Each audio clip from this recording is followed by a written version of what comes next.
Live imeanza basi, tumeanza. Siko TikTok leo juu nilibaniwa last week. Sijui kama nakumbuka. Wataniallow back in I think 2 hours from now or something. Niliwaachia last time. So siko live sahi. Itakuwa hivyo mpaka Let me show you how to make your videos go viral. Nasahau kuweka hapa hivi nianze. Sound, lazima nitoe sound. Ringa iko. Nilibaniwa TikTok auski mpaka kitu 2 hivi. So sitakuwa able to do anything else besides live. So nataka kwanza nianze na hapa hivi pia. Siko allowed na live kabisa.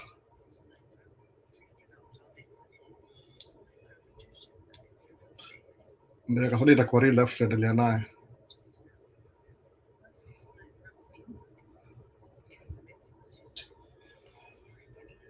Nani anaona sana ingia haraka. Mimi nachelewa. So before like video mara kama umeingia sahi, na appreciate ku like video, chapa mimi ni like. Na imuonisha na kila kitu hapa. So tuko TikTok leo, nilibaniwa last week, sijui niliongea juu nini, au kunielewa. Niko na story fulani kataja words fake kutaja mpaka a few ni how long hivi? Maybe 2 hours from now alafu watalift hiyo ban. So hakuna noma. Nimekubali.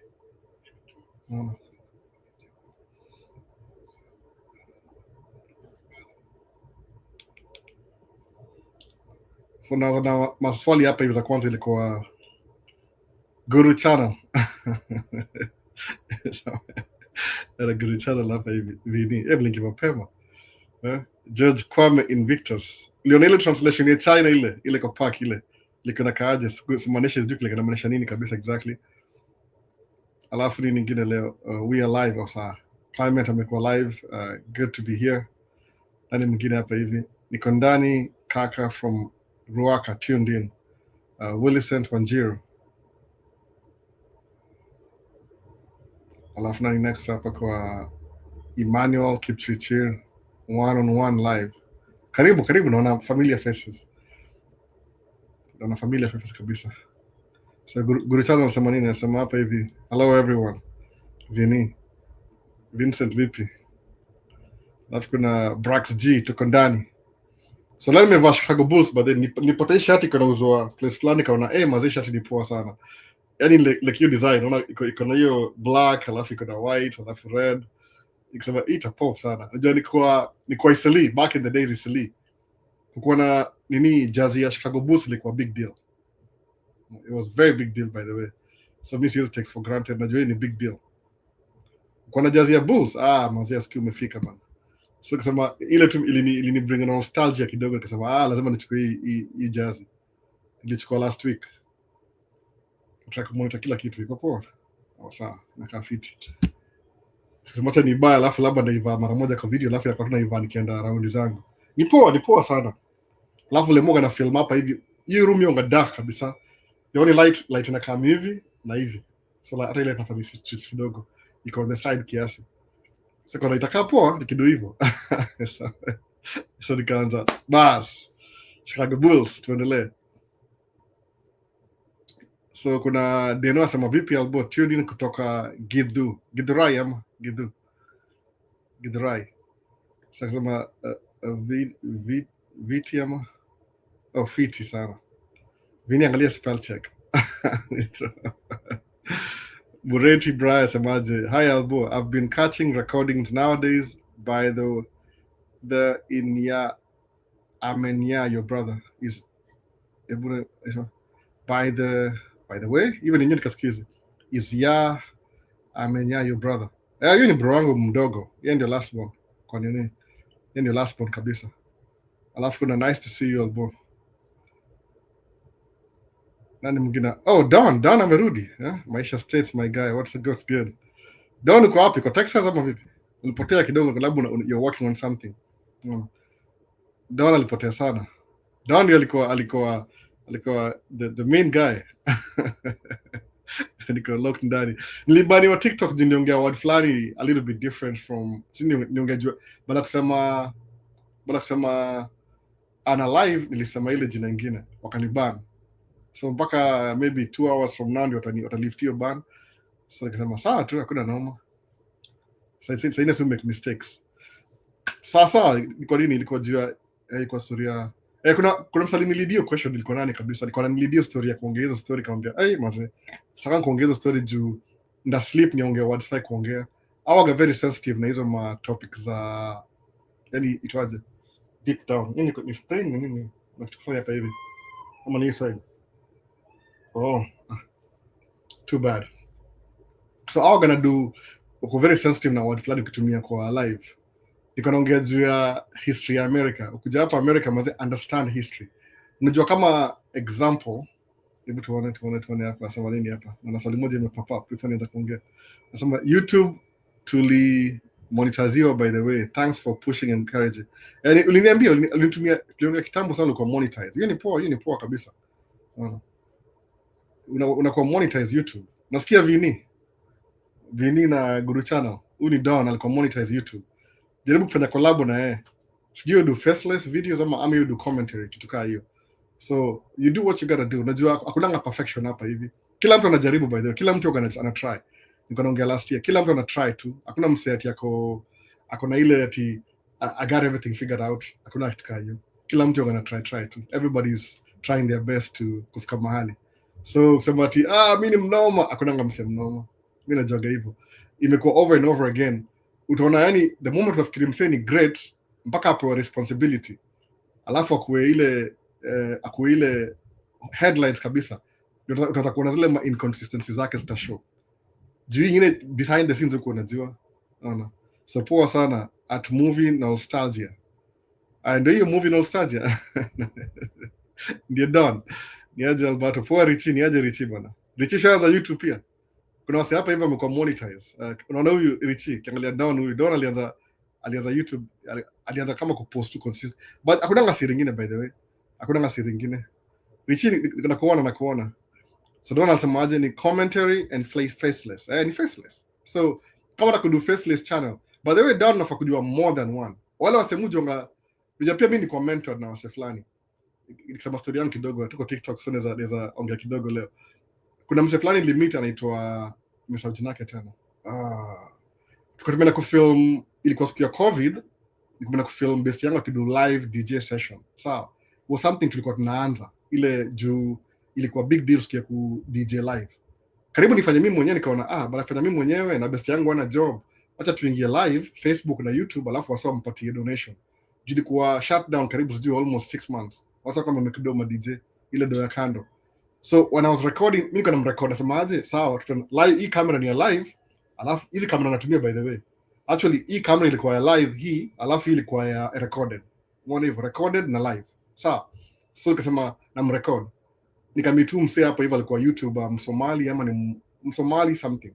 So kile do ni hivi, you tafuta wale unknown artists, wale wanaongea kama native songs, kama song ile iko hit Sudan.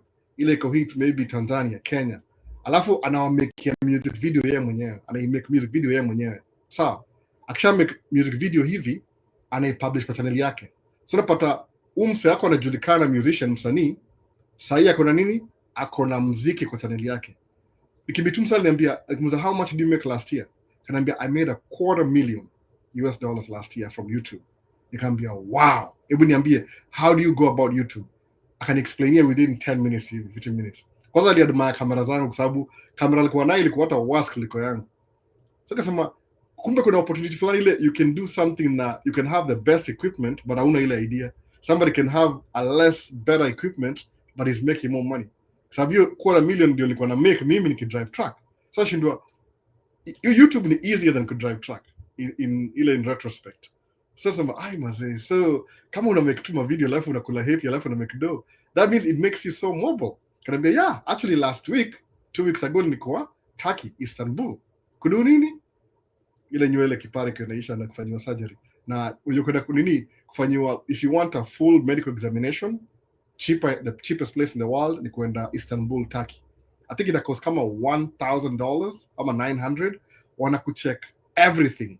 You can come back hata next year na hiyo do tuna travel kila kitu. The whole expense could cost you I think plane tickets na $900 na hotel, like they care for everything. Nafanywa all the checks. Itongaje checks imesahau hiyo jina. So hapa hivi states kufanywa check kama hizo ni kama 10,000 hivi. Juu tena moja wache ingine, uende ingine wache ingine, you can't do everything. Kama una insurance especially, medical insurance ile you can't do some things.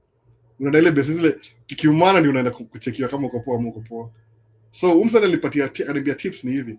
Make interesting videos. Angalia mbona una film. Learn some film skills. Learn how to edit. Kwa sababu in the beginning hautakuwa na ile ndio ya kulipa mtu ku edit. Itabidi ufanye mwenyewe. I was very encouraged by the way. Nikalan. So ndio msama kila siku you have to see somebody do something then you can do it yourself. Alafu kumbuka hakuna msee atamefigure. Kila mtu figure out as you go. You won't get views in your channel if you don't post videos. Utakuwa na ile video ulipost last month vile ilikuwa noma na nobody watch. Yeah, ni noma kwako. Kama usema hivi, siku hizi nimeanza kuchange ini yangu kidogo content. Nisema bala kujua tracking peke yake kwa sababu tracking niko job anyway. Alafu after ile accident ile happen last year, msani nigonga mpaka sasa nisumbua hata bumper ijakuwa poa. Nataka ku make sure I don't want to be filming when I'm driving. Sasa yani mtu akiangalia channel yangu hivi, nda post za tracking once in a while. Ile maybe once twice. But sasa kwa reality primarily naongea kama niko track. Hata kama itabidi nitoke nje ya track kidogo niongee, alafu nimalizie video jioni, that's exactly what I'm going to do. Alafu nikirecord na record ile for my own personal. Sasa na share ama na share. Mbona najiuza. Na share maybe kwa Alhol, ile channel yangu ya Alhol INC. Na share huko hivyo. Exactly the same video kama last year. But ile tu for the sake of drivers wakitaka kujua kuenda job. A different approach for everything. So siku hizi muenda full blown. Mutembea, niko na watch, mutembea ile walk every day kwa park. So one of my favorite park inaitwa Lake Calhoun. Lakini hiyo ni jina ya vice president wa siku ya Andrew Jackson ama something, alikuwa very racist. So the Native Americans wa Minneapolis hapa hivi Minnesota waliamuaje hatuwezi name lake after a vice president ule alichampion the death of our people. Hiyo ni kama insult to our tribe. So what they did, wakasemaje, let's call it exactly what it used to be called. So it was Demarcus Car, hiyo lake. B ni Demarcus kama DBE, Bde, Demarcus Car, hivyo. Bde, one word, Marca, Ska, hivyo. That's one of my favorite lakes, by the way. Kuna 3 lakes, kuna Lake of the Isles, kuna Lake Demarcus Car, alafu kuna Lake Harriet, iko south. So hiyo muda kutembea huko hivyo, kwa sababu stretch mzima hivi ni kama 1 hour kutembea, ni 3.6 miles. Hiyo ni 10,000 steps, enough for the day. Alafu at the same time I'm having fun walking around. So mpo na kudukutuka hiyo mostly. So, but ile when I'm there, niko full time. I'm not even focused to make a video. Niko na wait a minute. Sinaweza make a video. Naweza make a video nikitembea kwa park.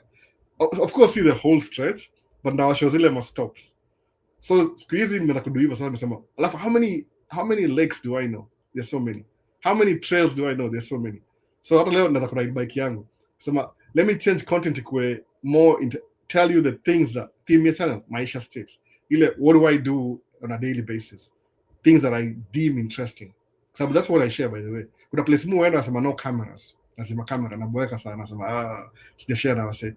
But you have to see somebody do it, alafu ndio ufanye mwenyewe. Tuendelee na maswali. Sasa kwa hapo sana. That's how I get in trouble kiasi kuongea sana. So Dana amesemaje Vini, by the way, Vini Dana Ongori, Vini ni YouTuber sahi. Guru channel ni YouTuber. Collabo, meet mkolabo muongee. Nakwambia you'll be surprised when you meet somebody else. Mtachanuana sababu ikimitu hiyo mse huyo nimesahau jina yake tena. Kuna nani mse? YouTuber. Aliambia something that I told him, alienda kuidu baadaye after watching his channel. Akambia mbona unadoing hivi? Akasema that's a really good idea. So napata yeye ni successful but he's still trying to figure it out. According to me. Kwa sababu anameka $250,000 a year. Mwanga na do, mwanga na metrics, hakuna kitu kingine. How much do you make? $10. Okay, rest of my time. Kuna ma YouTube hapa hivyo make ma video kila siku. Kuna ma editor, wana vlog.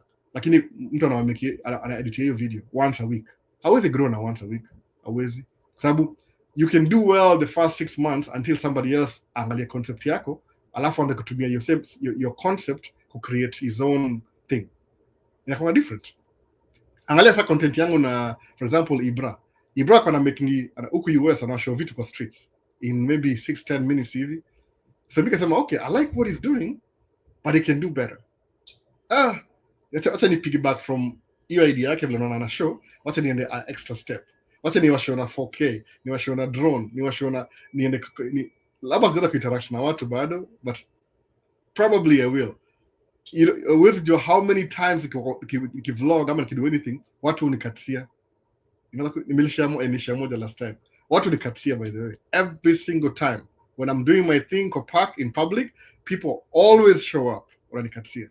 Nile mstakani kwa kamera juu sijaongea consent ama kitu kama hiyo. So but maybe from now on nakona share hawa say nakona uliza, is it okay if I share you? Okay, kusema sawa. So itakuwa hivyo, tuendelee, sitaki ku in trouble. So down mazee huko hapa na kina Vini, enda mdiscuss story kina Guru Channel, ma YouTuber, kaa pamoja mkwe na collab juu mta exchange ideas, utashanga sana, because hata kama content yako ni commentary na faceless, uta learn something from ya Vini, pia Vini ata learn something from wewe, mta collab. Ndio nikikam Kenya tukakam tumitisi wote pamoja one day na come one day, sijui mtu yangu iko how sahi, one day ndakuja. So Edward Kamau asemaje, bro niko locked in sahi ndio nadishi sapa. Pole mazee Edward, pole sijui kana katia, bro unaweza sikiza bila kama unakula, si ndio? Hopefully mukula na phone, by the way, mukula na phone, mweka phone hapo na washa alafu nakula ukiangalia phone. Interesting. So hope kukatsi kama mko na familia sikukatsi. Edward, question niko nayo, how do you balance your 3 vehicles, i.e. your 2 trucks, van na your home car?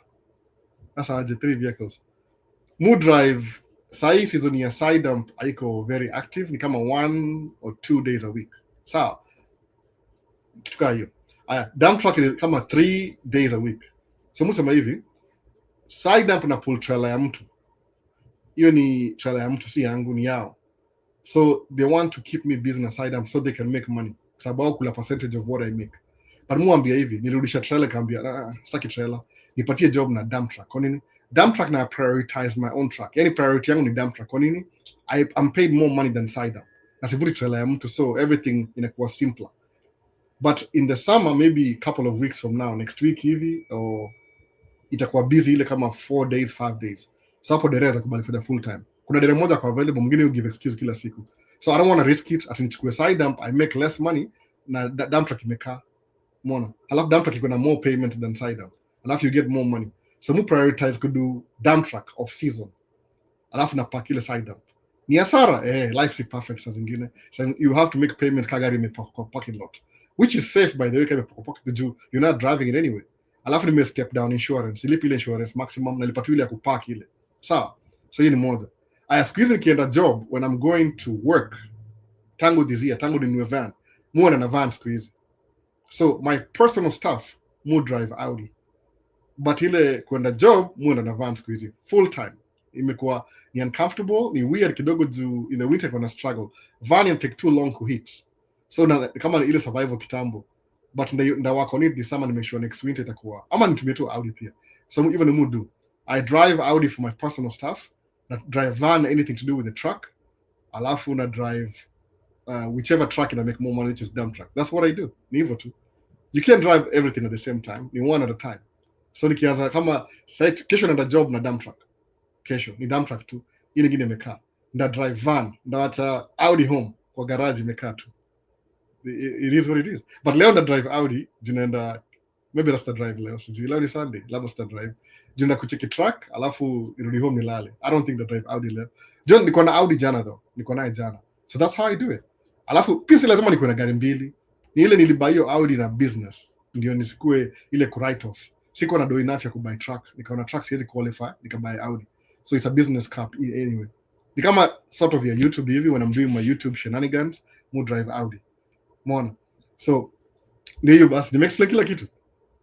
Audi ni personal, van ni ya kwenda kwa job, whichever truck in a priority, which is dump truck, ni more drive juu ni easier. Alafu when the season starts, they need more trucks and there's more work during the week, ndaambia dereva chukue dump truck full time, mimi nibaki na side dump. So that doesn't matter. Hata kama na drive 4 days kwa side dump, kwa dump truck, kwa side dump, yeye bora kuna 5 days yake. Juu pia nataka dereva make do yake pia. Unajua sipo owner you can survive na 3-4 days. But dereva utaka 5 days clean, hata 6 days if possible. Saa zingine kama kuna usiku siwezi kufanya kazi usiku, by the way, hiyo ni too risky. I don't trust those drivers usiku. Kama uga na hard time, je, mtu ule gari si yake. No. So many things can happen in the dark. Sasa Kwa hivyo ime make sense Edward Kamau. Hii ni poa. So nani mwingine anasema hivyo? Consistency is key whichever content. And don't nasema hivyo. Lakini endo link na say, nasema I know what I'm saying. Endo link na say kina Vini juu wamekuwa hapo for a long time, wanataka kudo YouTube channel. Labda utarelate nao better sababu mko hapo mtaani. Utawaambia this is what you do. Come unless kushare, you don't lose anything kushare. Nobody's got it figured out. Angalia kama watu semanga ati Elon Musk alikuwa genius. Sasa yeye ana gava yuko very incompetent. Extremely incompetent. Nashindwa. I thought he was a genius. Alafu na change mind. Kumbe hii ni ile biography, ile story iliambiwa kwa profile yake. No. Ati yeye ni genius. Genius gani bana? Angalia unapoa kitu kidogo una blanda yani mpaka unashindwa. Umse ni nini bana lakini. Which means overall hii success yake yote kuna mse yako chini yake tujui jina yake akanamsaidia reach you greater heights. Maybe akona good personal finance ama mentor ama coach, you never know. Maybe na ili boy coach full time. So what's not as good as you think? Michael Jordan EC23 hii ni Bulls too. Michael Jordan alikuwa very good player, kwani alikuwa very competitive. So ilikuwa ana train, yani yeye life yake ni about basketball, nothing else. As much as we know. But kama example which you could be surprised, maybe kuna story nyingine tujui. Labda kuna msako na mpush ndio akwe better. Kobe ilikuwa wasao naenda kukula happy vacation yako training kama yani kama kawaida tamka asubuhi ende gym. Akuja kule lunch rudi gym after. Alafu yuko day off, season iko off. Yeye bado ana shoot. So by the time game ikianza, league ikianza, unapata ako form yani kuliko everybody else. Sasa na recover, yeye bado ako na 30 points, 40 points. Mwana difference sasa. So ile consistency nasema ndio poa, consistency. Alafu una yani you act like unakimbia na nobody's chasing. Kitu kama hiyo. Mmoja na hiyo attitude. Sikizi mnataka kutudia juu ya kwa nini juu ya watu hii. Nimekuwa na hiyo burden. Na pia YouTube nataka ku slow down kidogo. Ndigundua one of my biggest kitu mfanya weird kabisa kutolala enough usiku by the way. Nimeangalia statistics zangu, niko na hii watch saa hii. Mazemu la 6 hours ama 5 hours. Hiyo sipo hiyo. Sipo. Unajua mtu na wait, na lose, na gain. Na lose, na gain. Nisipolala, na gain. Nikilala na lose. So iko all over the place kwa scale yangu ya weight. There's a lose kama 15 pounds, alafu ni gain 10 next week just dalala. Kwanza job ikianza nafaa kuwa very careful. Jubada mtu yeye ananisumbua. Mtu yeye niamsha, wanakaa sijui hata. Anyway, I hope ndalala. Nilikuwa kilala more. Juu nini mambo ya health ni nutrition, what you eat. Kama news, NEWS. Nutrition, exercise, water. Nimesema water. Sema water, alafu sema sasa naongea kama kwa states. Nutrition, exercise, water, sleep. So sleep ndio the least important. Ndio the most important by the way. Ukunywa maji, uende exercise, juu mutembea. Nikikuwa job naweza tembea kama 5,000 steps in a day.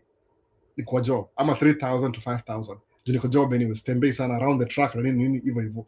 Lakini kama niko day off kama leo nakula kama 12,000. Juu naenda kwa park na ni fix track kwanza, nimeshow track iko poa for tomorrow, alafu nienda kwa park. Unless mvua inanyesha, naenda indoor. Hata hii video indoor nishawamekia, ndio post soon, nafaa kuedit kidogo juu ilikuwa place. I didn't want to get people's faces kwa kitu public. Hiyo ni kitu moja by the way ukifilm. Ukifilm in public, you don't want to get people's faces. So nili try to make sure wasawa wameenda ndio ni film hiyo track mali tembea ile indoor. Itakuwa outdoor in some utatoa hiyo kitu. Kuna video na come by the way, ndio show tu. Maybe this week or next week kuna so many videos zile nataka kushare. Anyway, so ni hivyo consistency. So nutrition, what you eat, exercise, water, how much water you drink, and sleep. You think sleep is not important? Hey. Kama ile people of a kind, kama uko 35 and over, ama uko 40 year old hivi, alafu ulale 5 hours, uone what happens. Utasikia uko bloated, umefura.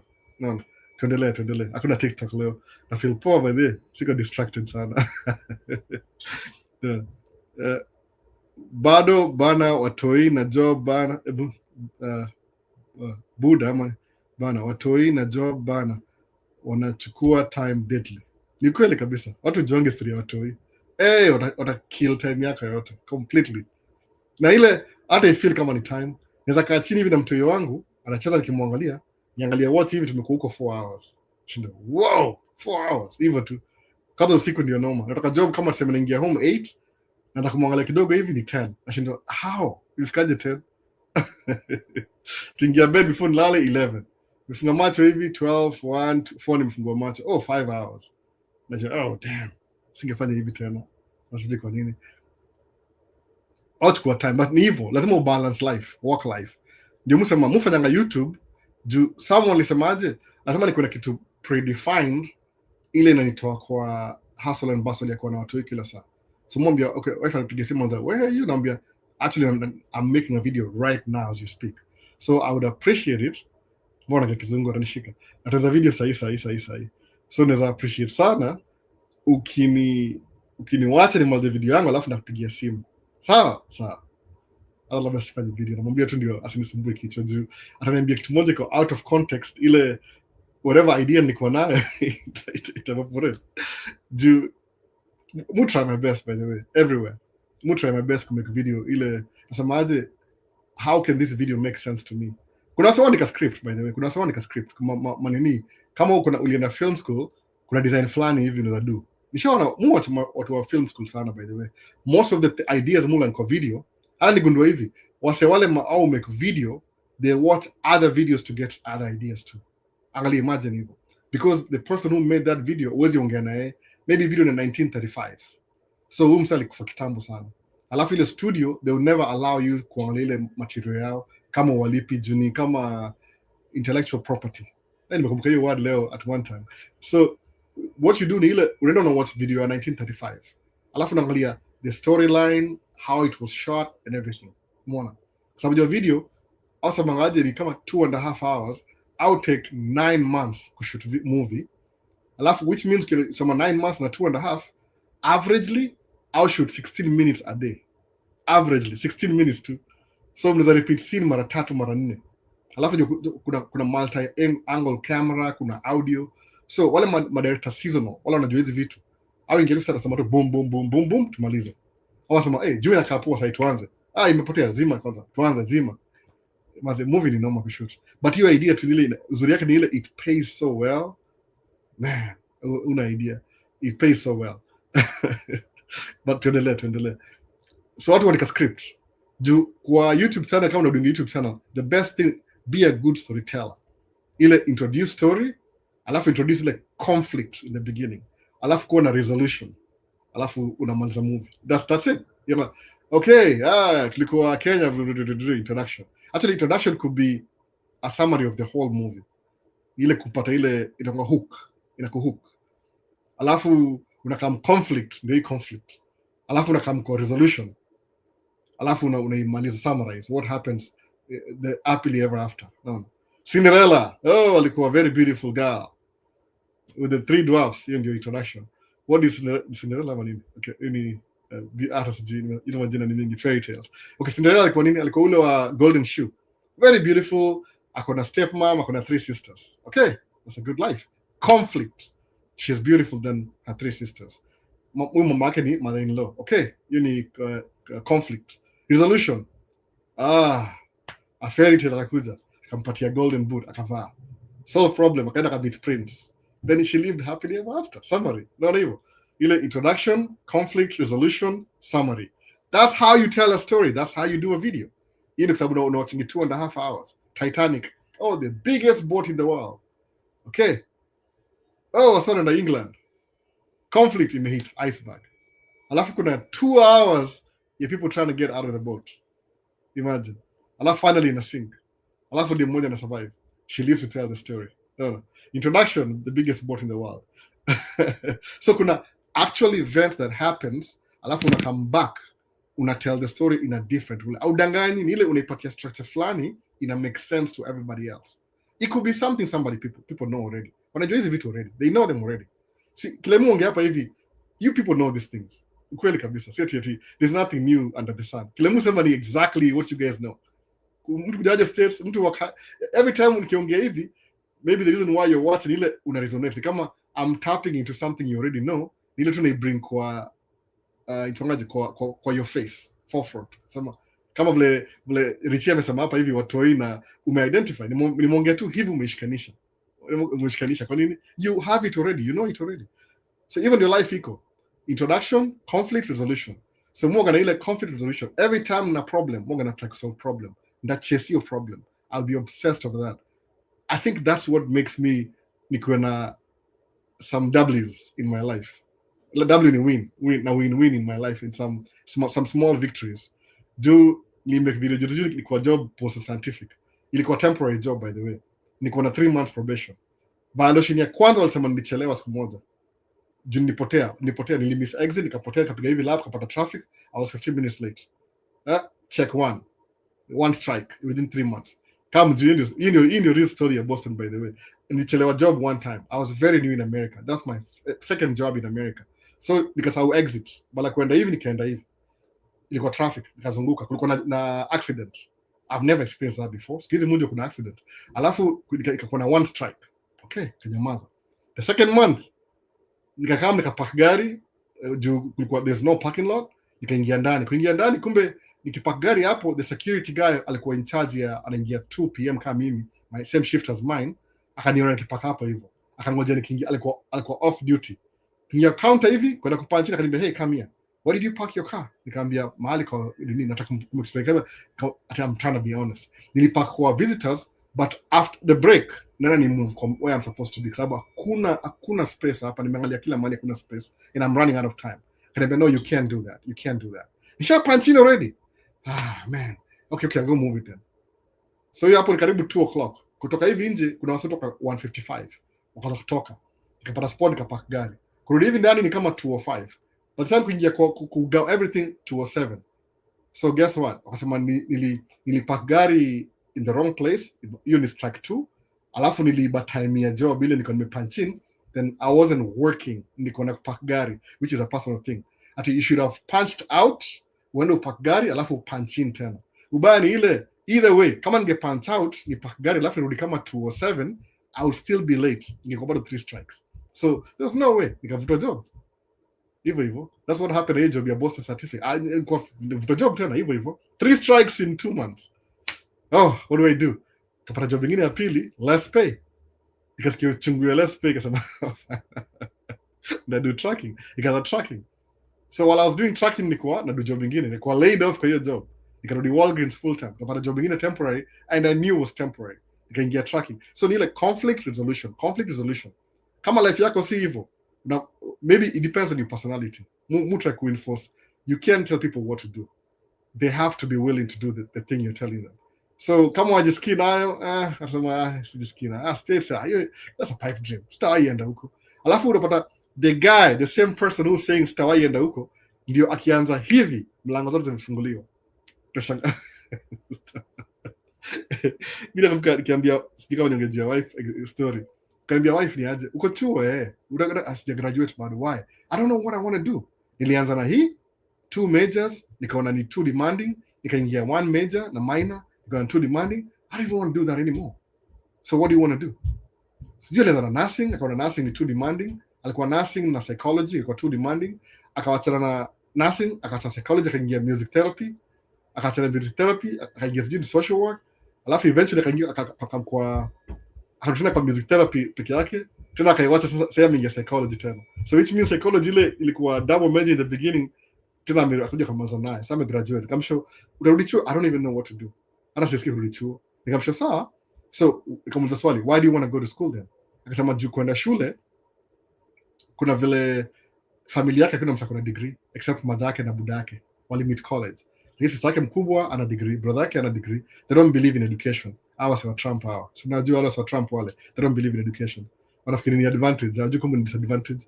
Sababu last week the Department of Education imekuwa cut off na Trump. Budget issues, balance in the budget.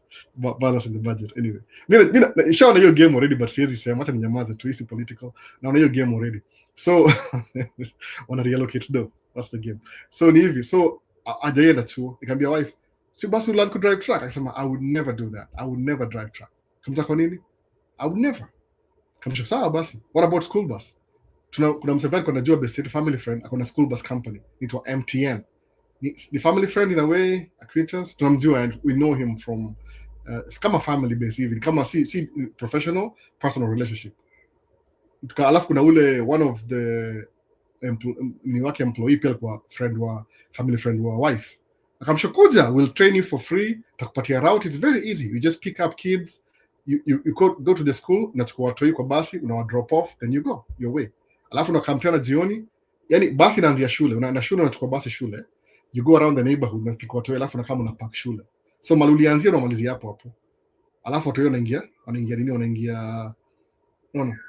kwa nitwaje? Wanaingia kwa chuo. At 2 watoi wako chuo already. Basi ziko hapo already, wanaingia kwa basi. Then you go the same route and drop off, alafu nakama unapark basi. Alafu that's it, done. How much they pay? They pay 6 hours for that. 3 hours in the morning, 3 hours in the evening. But the truth is, you don't work 6 hours. Asubuhi maybe ni 2 hours, after maybe ni 1 hour, 2 hours. Yani, you at most you work 4 hours every day, but they pay you for 6 hours.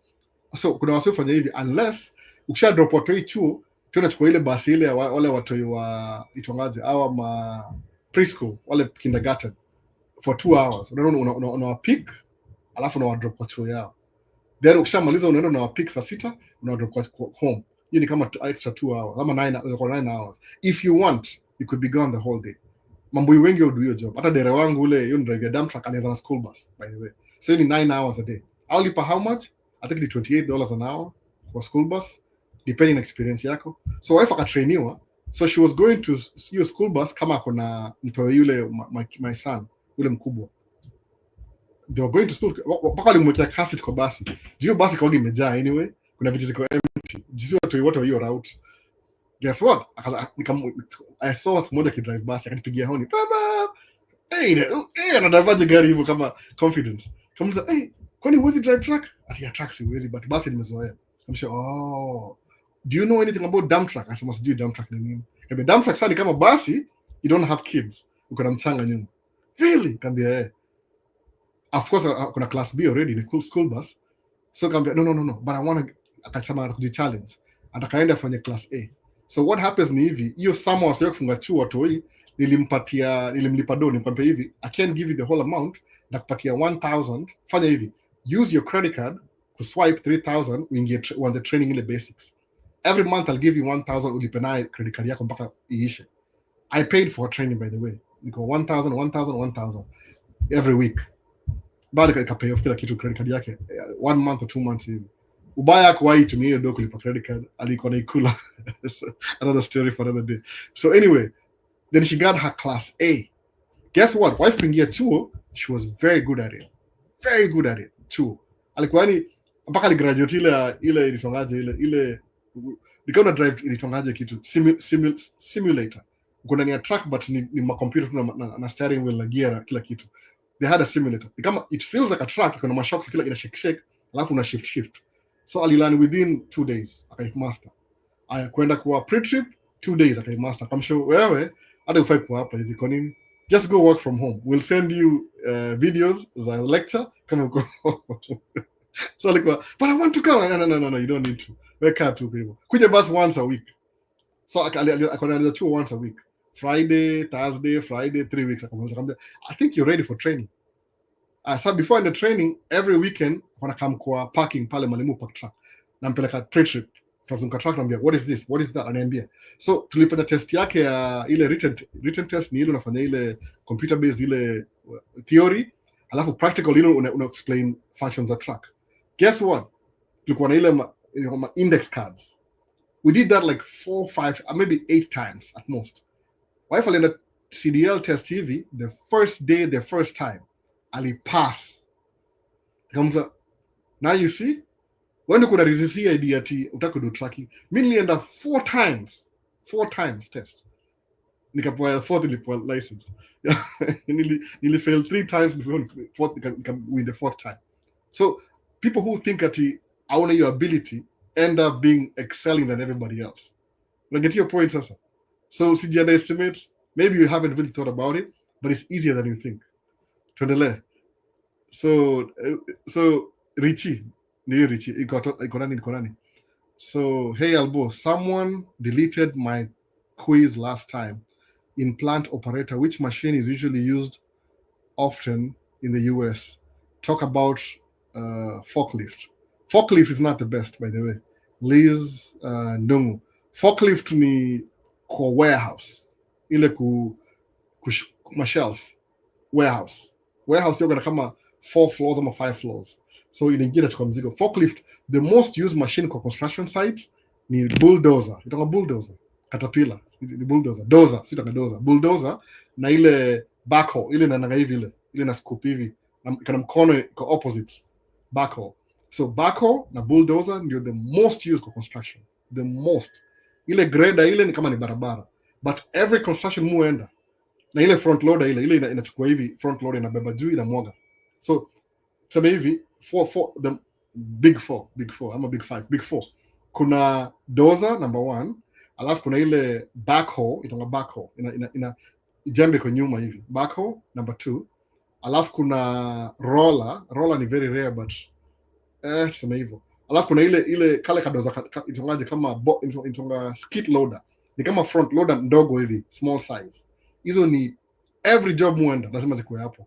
The first thing ukiona tu backhoe, kwa sababu every time unachimba chini, when hii backhoe inachimba hivi inachukua excavate inatoa mchanga hivi, ile dozer inaipush towards inaipush, alafu pia ina grade ina way. Unajua dozer pia ina grade, ina push mchanga alafu tunaloadiwa.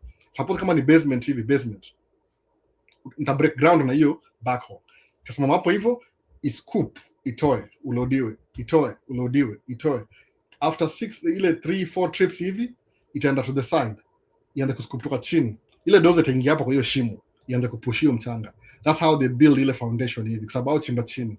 Kwa landscaping ile tuseme they trying to build a building, a parking lot, wata scoop ile general, alafu kuna hizi ma specials hizi zitongaje, zina scoop zikistraighten hiyo land, nimesahau jina na kia picha sikumbuki jina, ni kama hiyo inaenda hivi chini, ina scoop inajaa, alafu inamwaga kando. But hizo mostly hizo work ni off road, hizo work before trucking zikuje. So bulldozer, backhoe number 1 kabisa. Miss Juku driver, I'm pretty sure nikienda training ya bulldozer maybe 1 week I'll figure it out, so nishaona how it works, nikujua tu functions daily. Gala job zangu most daily ni mabackhoe na dozer daily kabisa. By the way, hizo ni number 1 kwa construction. Lakini forklift ni kwa warehouse. Kenya itongaje? Go down. Hiyo jina go down, warehouse, mali una store vitu in bulk, ndio forklift. But kwa construction site, dozer, backhoe number 1, na ile small ile skid loader ile kale kadogo kale ni kama kubeba equipment hivi. Kuna other equipment but hizo ni number 1, ile mtu tumia mostly, tumia mostly kwa every construction, huwezi kosa hizo mbili. Sasa hope nimeansa swali yako poa. So trending anasema nini? Congratulations Don Ongori, YouTube yangu ilipigwa strike 3, reused content commentary. Lazima uwe very careful tumia content ya watu juu people complain about you. Unajua hiyo ni creativity yao. You can't use somebody else's material kumake do. Lazima uitumie in a smart way. You'll grow faster until, sababu unajua kama ujaiko monetize, kama kuna mse watch channel yake, you do my video nisha watch before, but because I think it's in Kenya, it was doing Eugene ama something, Eugene something, you anazirearrange in a way, but also bangaje when you're doing commentary aongeangi sana, you hata anazaza video alafu a comment towards the end. Ashafika 100,000 subscribers by the way, paka msema should I just do that, nilipata ile silver button, I just do that, like just but see, let me stick to my lane. I can do that by the way. I can totally do that. Naweza chukua niko na screen recording, ni record screen, ni post. Labda ndajali ile mambo ya quality itanisumbua kitu. Ama labda nifanye live stream. Kwa sababu wase wengi wako do YouTube wako successful in my live stream. Kama Mr Beast alianza na live stream kwanza. Alikuwa na streamer, yeye alikuwa streamer. So streamer unakuwa na wafuasi. Ukianza most of the YouTube wale muona wako successful are young kids. Hao wana stream. Alafu wanaanza kupost video kwa YouTube. Alafu part of their stream inakuja YouTube. Hata Ibra alikuwa 100,000 TikTok. Kuingia YouTube watu half wakamfuata YouTube. Hakuwa 200,000 YouTube. Sababu content yake ya YouTube na TikTok ilikuwa the same. Ilikuwa exactly the same. Mbona exactly the same. Ile YouTube alitaka kuiweka kwa ile litwaje? Hii horizontal. Alafu akatoka na hiyo horizontal, akarudi kwa vertical. Alafu akakuwa na mtoi. I know how that happens. Mtako na mtoi hivi. Unless you're very rich. Hata sijui. Mtoi lazima itakuslow down either way. Your own flesh and blood, watch a story man, uta stop everything, life ita pause mpaka or move out, hata maybe it will never pause. Umeona, the move career, the most productive I can ever be if I'm alive in this world ni saini work hard, ni kuwa na investment ya watu wangu, alafu my kids the most help I can give them, hata si kama wameenda shule wacha wa struggle, ni ile when they have their own kids, if I can help babysit their kids, I don't know how old I'll be, nakamzae sana, that will be the biggest thing ever. Sababu kama mother na mbuyu ungekuwa anasaidia na watu hoi, mother ananisaidia nikimlipa, lakini ali give up at some point, siasa mingi, sijui labda pia ya decide okay whatever, ile mother sitaki kuboka stories zake, but ni hivi hiyo utaka tu hang out na watu hoi at her time, which I get it, lakini the biggest help a parent can do to their kids when they have your grandkids, spend time with your grandkids, by the way, sababu ile mistake will make na watu wako hawezi make na grandkids, they perfect. So that's why my grandma waga the sweetest people. So I was this is my kids man. Watu wangu I was trying to figure it out, lakini ushagu kuna ile experience. Umeona, tuendelee anyway. So Don, uko na how many subscribers? Mufuata channel yako, ulinitumia, nilikumbuki jina though, but muifuata, anadu job poa though, but we'll follow Don's direction. Commentary faceless, yeah, ongea na yeye akwambie. Unaona, hata kucharge shauri yako, kucharge ni ameamua hivyo. Ile knowledge ulipia. Maswali zimekuwa mingi, nimemiss nini bana? Kumbe hivyo hizo move faster hivyo, hebu tuone. Jaribu faceless. I don't think faceless ni smart juu vichi, nakwambia kweli kabisa, but start anyway. Mimi nakwambia kweli ile from my point of view. Faceless hizo zina rise, alafu zina drop so fast, alafu itakuwa irrelevant. Kwa nini? Juu whatever you're talking about lazima ikue trending. Kwa faceless lazima ikue trending. Mostly faces ni si evergreen, ni vitu zina die out, sababu you explaining something haita make sense next year, so lazima ukue at the top of your game. But either way you're not losing anything. Ukianza ile hustle ya kudu video utalearn nayo, probably utaanza na faceless, alafu at some point sema it's dying down, alafu rudi kwa face sasa, alafu by that time you'll be older, wiser. Ile experience ya kufanya hii faceless itakuichanua. Sababu unajua kuongea hivi sasa kabla mimi naongea, si rahisi hivyo. You need to have the ideas in your mind. And I mean, nilitry semaje, acha niongee Kingoso. Nikapata niko very careful kwa Kingoso juu hiyo si natural state, alafu na vitu pia niko uncomfortable kuongea juu kuna vitu naweza sema kama za business, kwa sababu watu sema ni business secrets. By the way, it's true, by the way. Kuna watu sema they would never tell. One of my friends would be, tell me how you no. And I'd be, no, I'll never tell you. Why? Those are my business secrets. Nikacheka tu. Hey, so you think those are business secrets? Hata ajui kanajua everything he does. Nile tu sijapata opportunity ya kuifanya, by the way. Nikamchekelea tu kusema kumbe that's what you think of. So juzi akaniuliza idea ati niaje, so nifanyia hivi na hivi na hivi, kaambia hata mimi niko so busy by the way. Kwa nini unanifanyia? Sikutumia jina business secrets, but nilitumia hiyo business secrets subtle. Ilikuwa very subtle. Niambia tu I got my own problems to worry about, so ni hard sana kufanyia wewe kitu kama niko na problems zangu. If I get your problems, ndakuwa na add to my problems. He got it. Kwa nini? Nilimuuliza one thing and business secret. Okay, ni hivyo. So you come to me for free stuff, mimi nikuuliza one question unaninyima. Okay, sasa basi let's play that game then. No. Na ni mzae kuliko amianga. Nimusema kama mimi niko 40 sasa alafu uko 20. Mse utanipita kama mimi ni competition, utanipita anyway. Uko 20 bana. You're 20. No. Niko nani last week nimesahau jina yake, akasema ati I'm only 24. Kidding me? America was saying job kama uko 16. Hata 15 by the way. No. Watu nje kama uko 15. Yeah? Watu kuni call Virox. Stop calling. Niko live Virox. No. Watu ingia kama job 15 16 kama ingia job already. No. Yahoga hivyo. So kuja hapa hivi kwa Richi, mtu ana Richi samaje.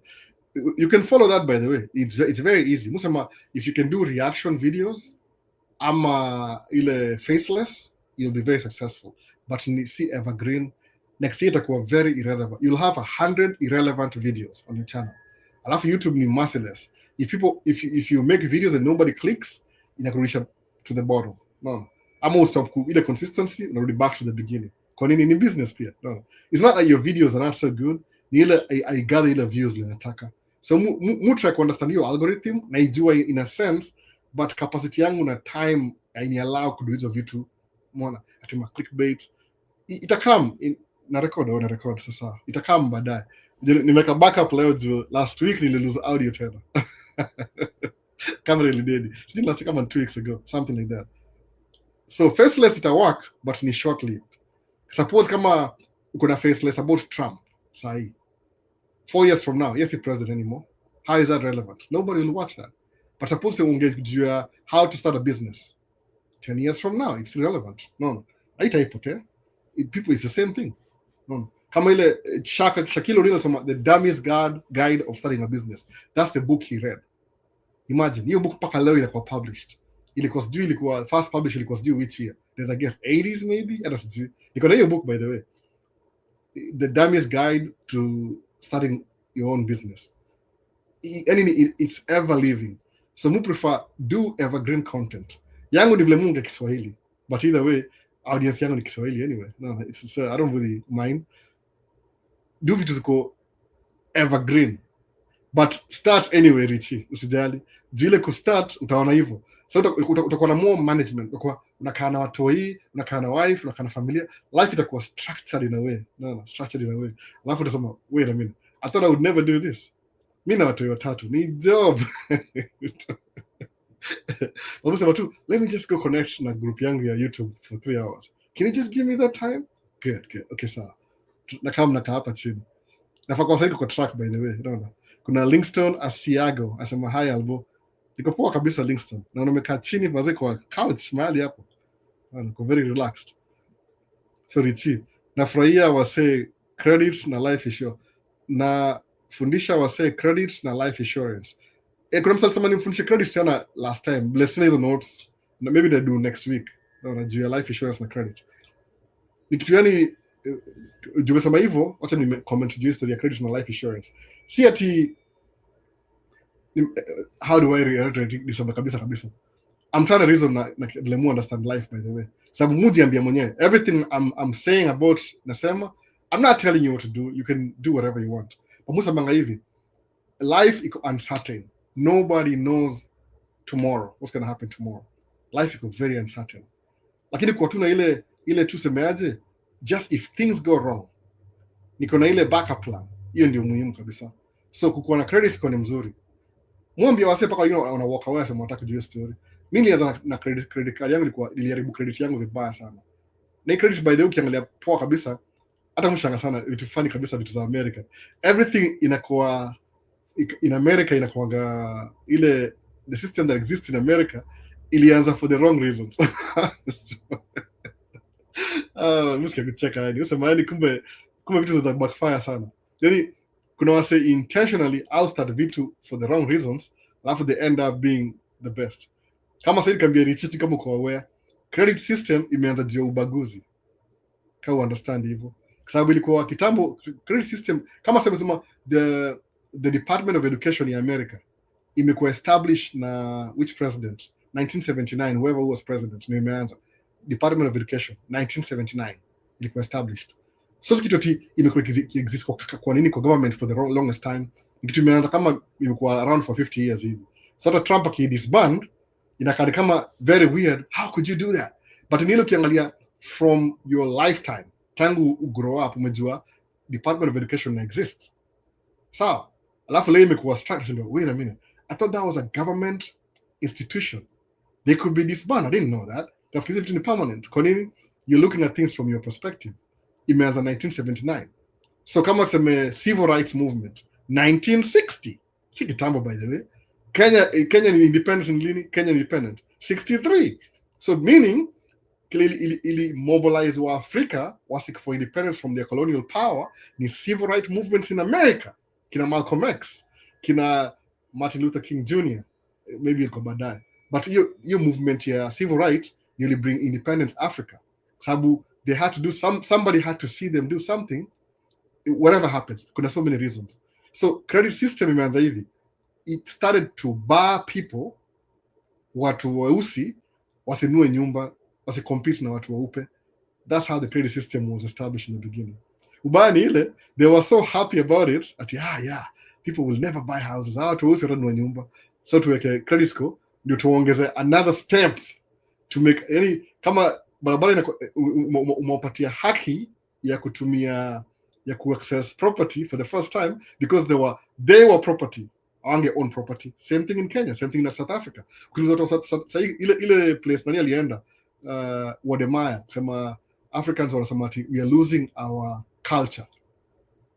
Literally the land you live in right now, the last 50 years, 1940s mpaka sahi, how many years? 70 years, your land here. You think that it's yours. Your forefathers stole the land from somebody else. But because umezaliwa in the system, you think that's what has always been. So 70 years after, 80 years after, they're saying, hey, it's about time. We need our land back. We need our land reforms. Chap. Oh, but that's so unfair. Asa manga hiyo kunamsema mangaje? Kama if you umezoea privilege, alafu when equality unakuwa introduce kwa equality for the first time, you feel like you're being oppressed. Sio kuna you're saying? No. Equality feels like oppression to the privilege. Nikonga hivyo. Nataka kitu. Nimesema tena. Equality feels like oppression to the privileged. That makes sense? Bas. So kama hujazoea hizi vitu. So we are equal now. Okay, ile credit system. The credit system ile, yes, let's do credit system. They will never buy houses. So now Africa or to weusi, they have to work twice as hard just to be equal. To be average. That's where the whole thing comes from. It was credit system. Life insurance. Ilikuwa for man, everything is on a story, by the way. So Mungu hivi jumujo hizi vitu nile, maybe unfortunately I get to share these things that I read that drive me crazy in my mind na nyinyi kwa channel. This is America is organized history. Most of the time ni bad history. Kasa utapata Trump atakama haribu gava rearrange everything aende. People will criticize him for that. Lakini later on, guess what? 10 years from now, utapata the fact that he was doing this, ili expose this about this. Number one, DEI. Kila mtu DEI inasaidia watu weusi peke yake. No. The inner city by the maanisha watu wa black wanaishi kwa inner city. Hiyo ndio jina hiyo. Dog whistles. Alafu sasa ndio ameitoa wanawake weupe wamerealize. Oh, wait a minute. Kumbe ilikuwa sisi. Sikanajua. But sasa so sometimes ile kitu mbaya, bad things that they do kusumbua watu ina end up kubenefit watu baadaye. Inafungua ile lead awareness. Oh, we didn't know that. Okay. So credit system ni a credit social system. Ilikuwa introduced ndio ku slow down watu weusi ku progress kuwa equal kama watu weupe. Mwone hivyo. They always divide and rule, by the way. Whoever ule anacheza chess aliintroduce kitu hivyo.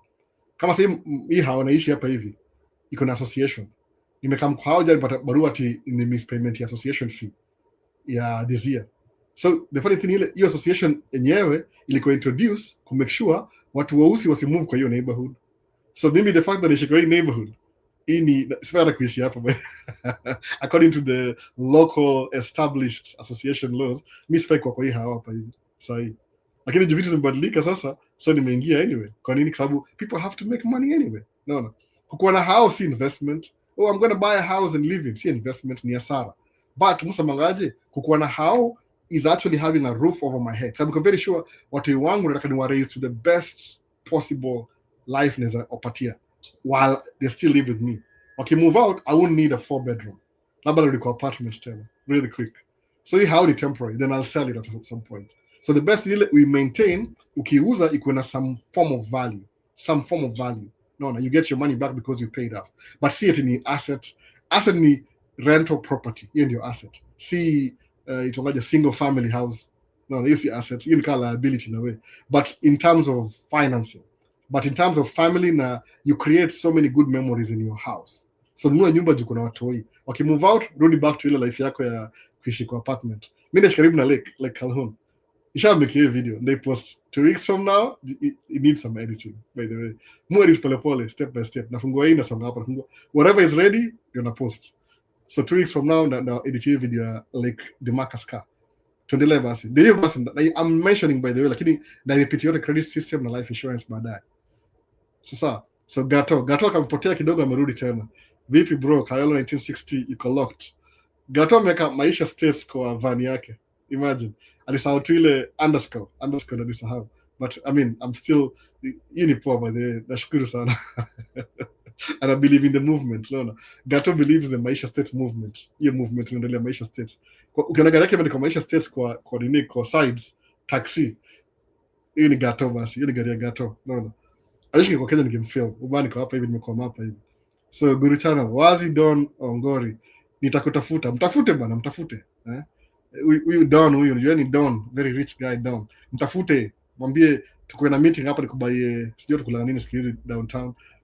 Nini downtown itongaje? CBD. Terminology ya America. Before niulize na mtu. Unaona. Gato Palma vipi? Akampotea kidogo, akamenyamaza hata chini ya maji. So trending 254. Unatumia kamera gani right now? I'm planning to venture kwa live football streaming. Mtu ya kamera gani?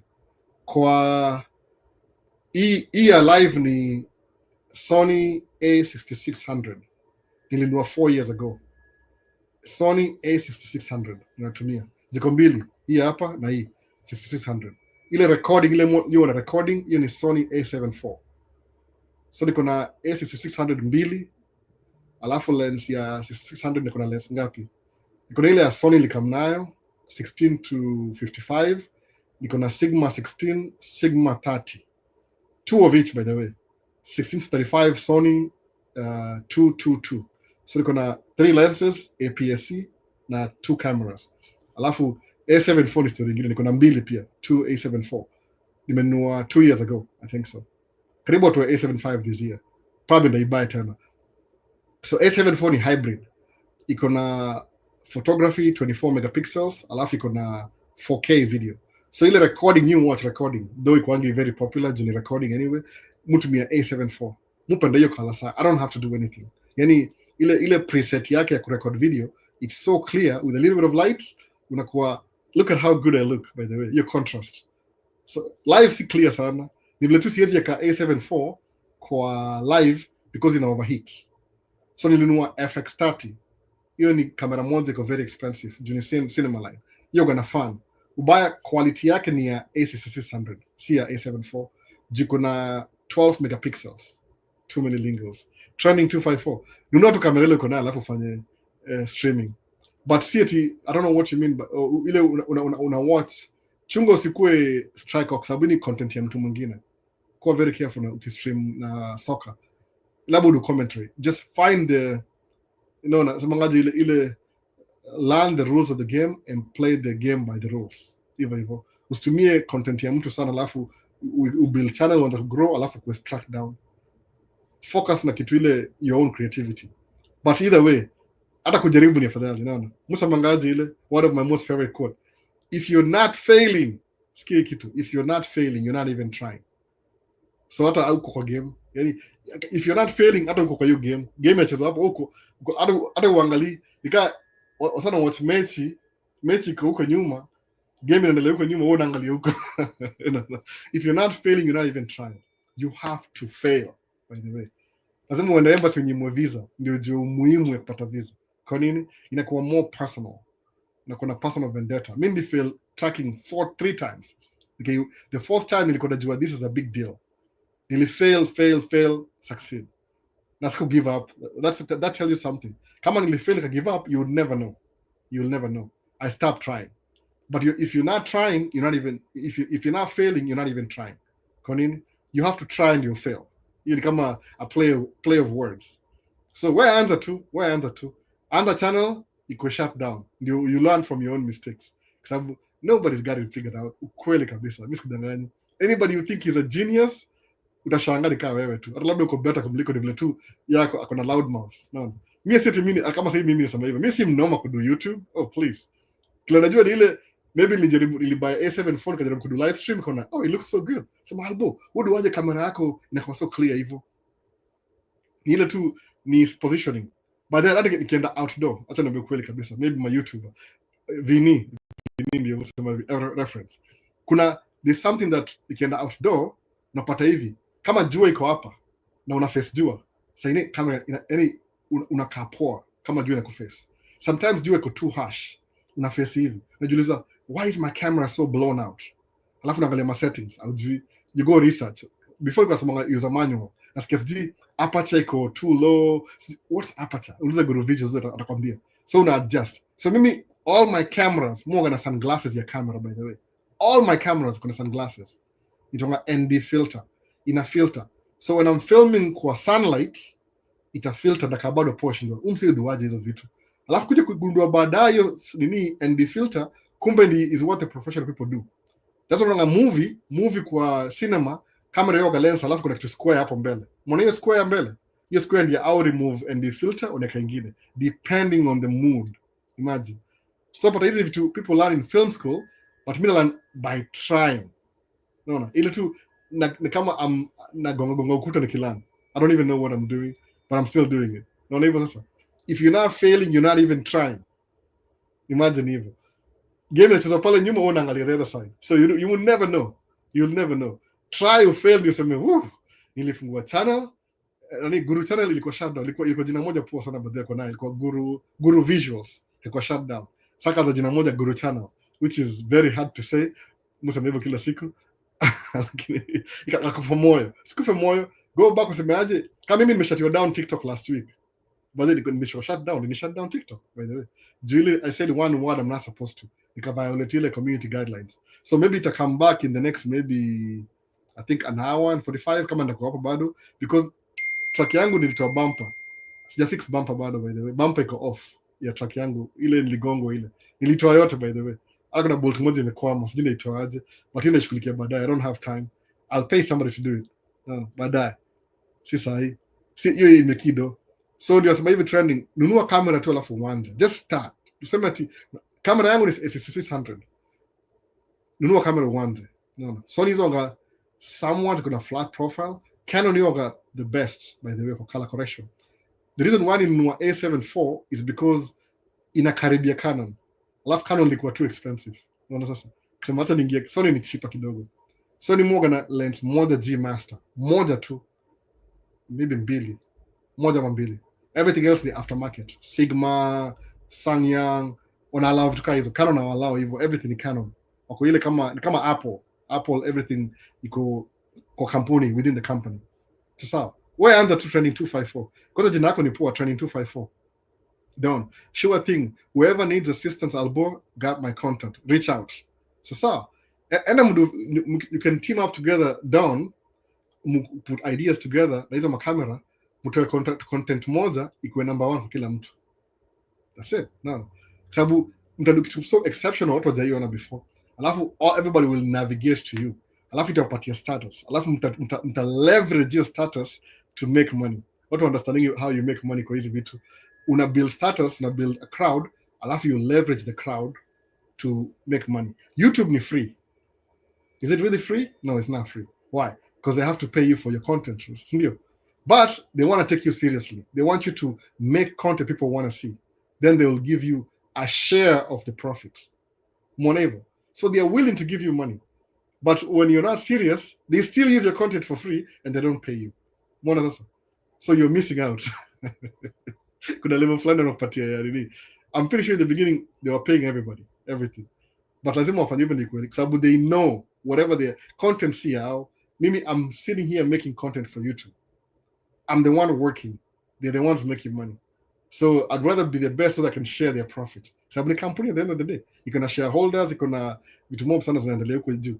You have to make money for the owners. Mona.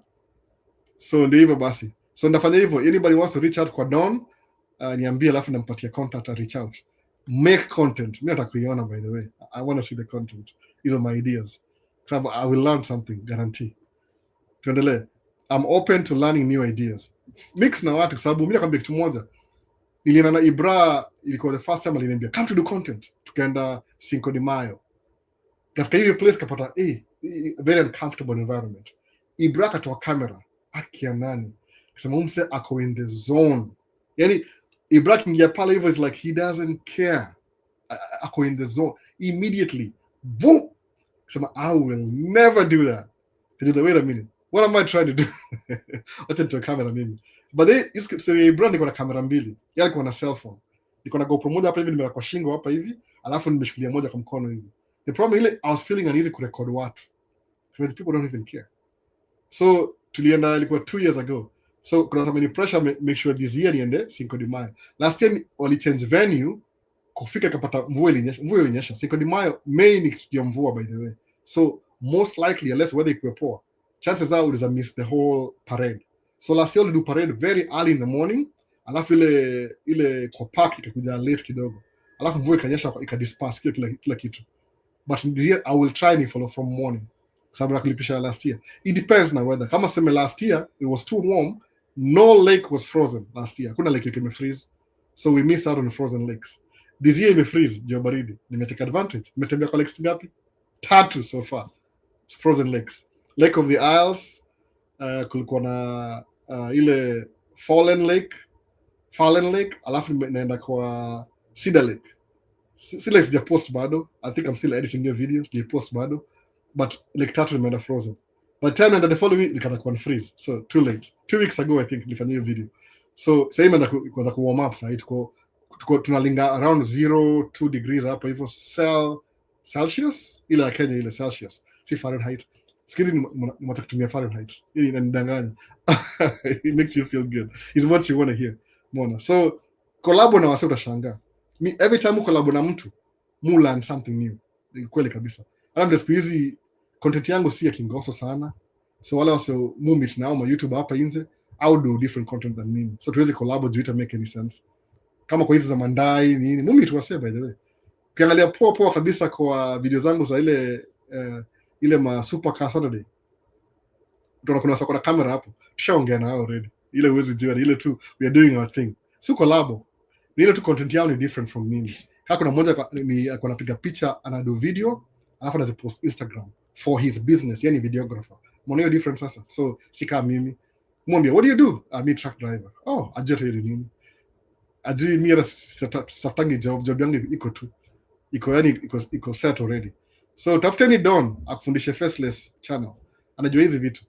So Guru channel trending 254 for live streaming, look for camcorder.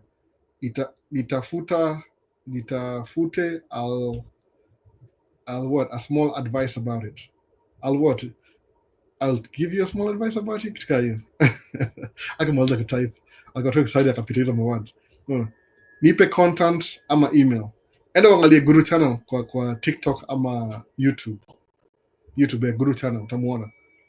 So sawa trending 254. Share ideas bana. Come together mtashangaa. Sana. Labda mimi niko hiyo perspective. Not everybody is the same. Kuna wase ultra maybe kuna wase wajui communicate vitu zao. Kuna wase ultra keep it out to themselves, but wase share ideas ndio au succeed by the way.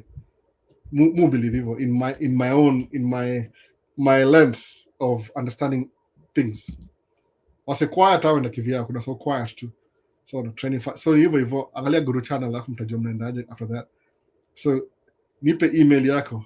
Usiweke email hapa kwa live. Umeweka kwa live. Man. Sawa. Guru channel sawa basi no. As at Guru the African Traveler. No, at trending 254. No. So hii ni public forum sio anyway, so hiyo wale mademu wote wajisikia nyinyi shauri yenu. Unataka muangalie live aseme okay, umshampata kareda. No. Ongeeni kwa personal hivyo. Usiweke kwa nini? Kibe reacts. No. What if I become the niche and post different niches? No. Sasa what if I become the niche afa nacheka and post different niches? I don't know. Mimi sifanyangi hizo. Musemangaje? My main idea ni hivi. Ikidu video musemangaje? Nitakuwa often imitated, never duplicated. Kwa nini? You can't be me. You can copy me, but you can't be me. Naona kwa nini? Sababu by the time una figure out what I'm doing na mimi sahi, alboyo ongeju kama nina kwa chat GPT kasemaje, wacha niangalie description ya Maisha States, nikaiangalia, nikacheka tu yani. It was trying its best to explain what my channel is. Lakini unapata hivi, by the time unani copy ili kwa idea last year, nisha move on kwa idea nyingine. Kwa nini? Because I met somebody else. Yani Often imitated, never duplicated. Hii ndio story ya kuduwa mwenyewe. So when you're doing it wewe mwenyewe unakaa kwa kamera unaongea hivi kama mimi sahi, you can't duplicate somebody else. Hauwezi. Inakuwa unique, inakuwa because you're expressing yourself as yourself. No. You are the only you possible. Hakuna kitu hili, huwezi kuwa ati guru channel ni guru channel. Hata ufanye nini, utamuimitate ile last time, asha move on. Next week amechange nini. Huwezi keep up naye. No, najua mwishi in the same, hata kama mnaishi in the same house, huwezi keep up naye. You'll always be different. So the easiest thing you can ever do is be yourself. One. So itakuwa often imitated, never duplicated. Kwa nini? You're becoming your own authentic self. Mbele ya kila mtu. So muamini, because I have things that I read, I don't read as much than I used to. Sababu nilisema hivi, niko na buy my books. Tukaza mtu mmoja mdogo huyu last born huyu kubuy books hivi anakam kwa shelf anazitupa zote chini, boom boom boom. So I'm acting like I don't care. Ndio wife asinipigie kelele. Anambia, why are you messing with my books? Nile says to you asira, I learned by the way, nimelearn kama parent. You should never scold your kids for something dear to you. Ni weird. I'm very weird. So when I yell at my kids about something or may damage property yangu, they will never understand. I used to do that in the beginning. Wife cold think about it nikaenda kwa timer kusema this is stupid. Kwa nini? Because na treat my kids as my colleagues ama my siblings. Hiyo si fair enough.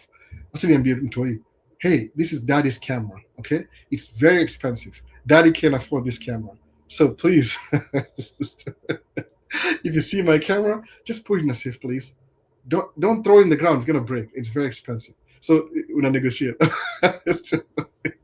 So what I did ni hivi, kusema acha niende kubuy my books kwa iPad. Niko na iPad by the way. So most of my books are kwa iPad. Sababu usiku kama mtu yeye amelala, I don't want to be flipping pages.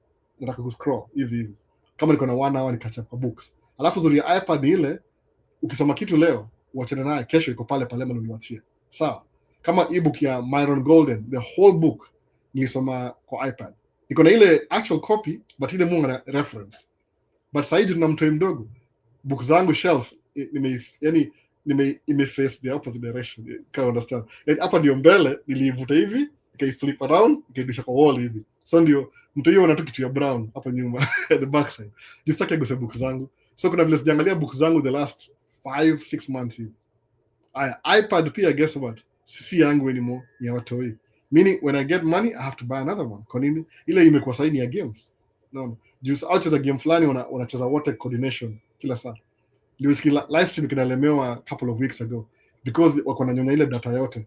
Alafu ina affect live stream. Naambia, why can't you just watch TV when I'm doing live alafu mrudi kwa game zenu?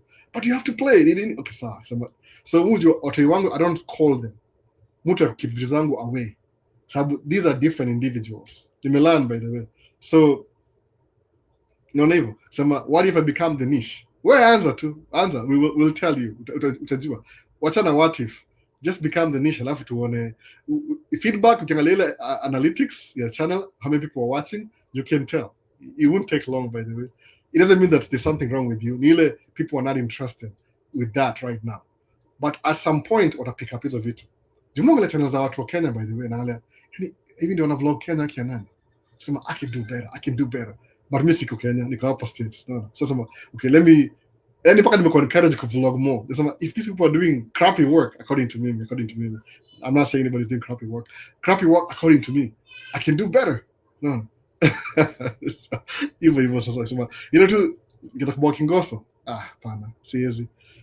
Juu watu wanaishi hapa hivi for example, it's too obvious for them. But sasa ukifly drone hivi alafu show frozen lake, you need different. Kwa nini? Some people don't think about showing I was looking for videos that you frozen lake. Sikupata. In this case, I have to do it myself. Nikaenda. The first event ilikuwa very crowded, alafu ilikuwa usiku. Nikataka kufly drone yangu yoga very terrible kwa low light, kwa giza. Tuendelee. So we become the niche. Elite World, hey Albo, when are you free? Kuna kitu nataka kukuuliza. Siku hizi mwanzo lazima unitext kwanza alafu nipate time. Time imekuwa so na hata kuongea na msee kama niko job imekuwa hard. Jobs especially job unajua last year and the previous year we were doing a contract here 5 years contract 5 years by the way. It was light rail, very predictable, we know what happens, predictable. lakini hii December hii job iko hivi iko pale rudia, man, sema napigia wasi simu saa 3 umeambiwa go, man. So hii job iko very unpredictable, so tuko everywhere at the same time, though kesho narudi job familiar, it could be for one day, your project kind of die down, so maybe ni ile tu final patches. Upata project ile 5-year project iko very predictable, you can call, nitumie tu text, alafu tuongee kwa text kwanza, alafu tuendelee. I think you can text tuongee, itakuwa slow but try figure it out, sababu kuongea siku hizi sijaongea na msee for a long time.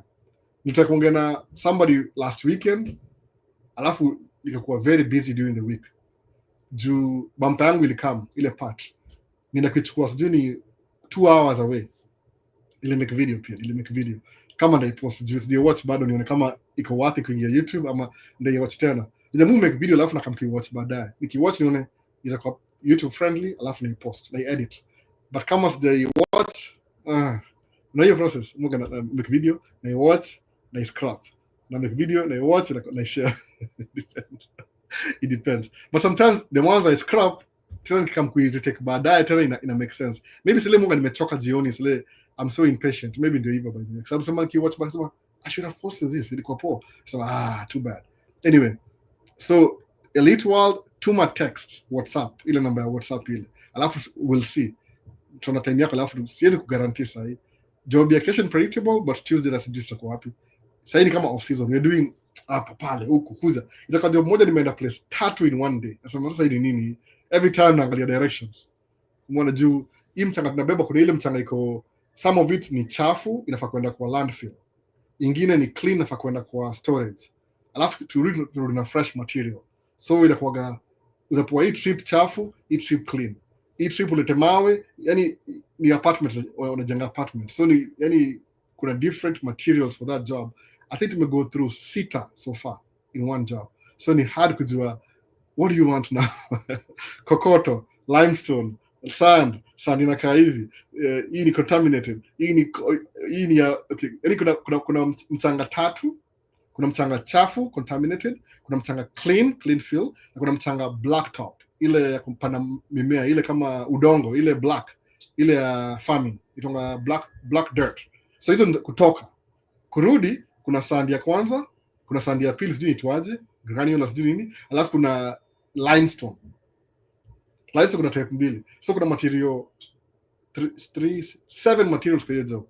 So is a combination, next time bring this, naandika down, so nipigie mse simu hata sijui place nachukuliwa wapi, directions, so nishaluzia trip. When you're changing direction hauwezi bana mstake kwa phone juu ndapotea, unaona, alafu job inaisha true, remember enda hivi umwagie, alafu kirudi hivi, alafu umalize job. Okay, sema na home, kienda home wife help pigia simu, mtu mmoja atoka chuo mapema, niko na appointment, kama tuko huyu mwingine mwanzo juzi ninatoka mtoi na van, niko so scared mpaka nisemaje, wacha ni park van itoke nje ndio anione, hey it's me, I need my kid. Unajua kuna van, unajua gari za maparo, unajua chuo nini America, when you pick up the kids kutoka shule lazima ukuwe parent, actual parent ndio pick watoi. Kama ukamna gari nyingine inakaa weird, watasema hapana, kama ile gari nyingine consent, patia ID, somebody could be abducted. So mekamna van aina madirisha bana. Nisema tu ni nini, no wait until the principal akasema ngoja, Albert is you, yeah nitabidi nitoka gari wakisema tu ni nani, kile mtu aniangalia, nani mkamna van hapa, time ilikuwa bad, ndio nilichukua mmoja kampeleka appointment ya dental mapema, nikachukua huyu mwingine baadaye. Anyway, tuendelee, naongea story moja hapa hivi.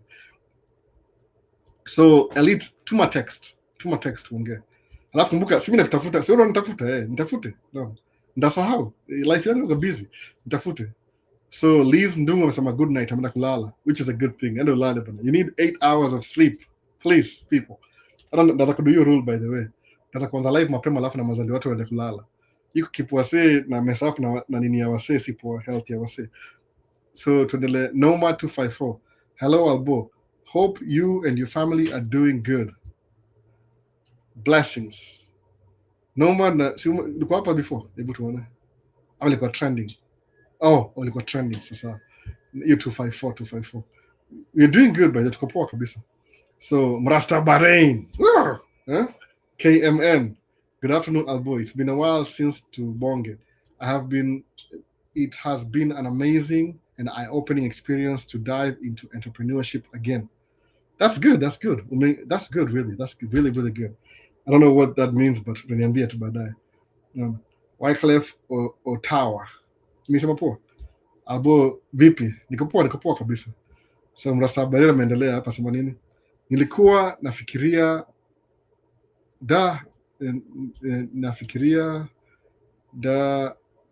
ama nisema hivyo, make pesa in which way huku for some time.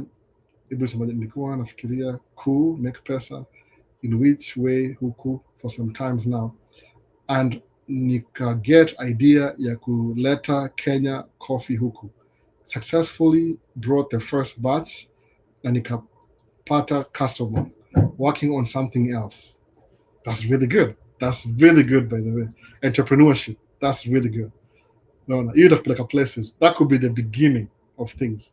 Sababu mind imeanza gears imeanza kushikana. No, so wait.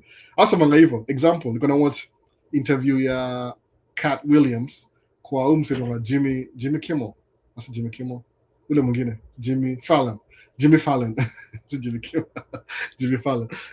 kwa New York, Jimmy Kimmel kwa California. So akasema hivi, akasema ati, when was the first time you did a stand-up comedy? Akasema iko couple of years ago, alienda mahali kwa comedy place, alafu alikuwa underage. Sasa anaogopa ati ongemuuliza ID yake iko wapi. Luckily sio aliingia mlango wa nyuma, akaingia ndani, akakaa na makomedian wengine, then he got on stage. Alafu when he got on stage, akaingia akaongea vitu zake, he talks his ish.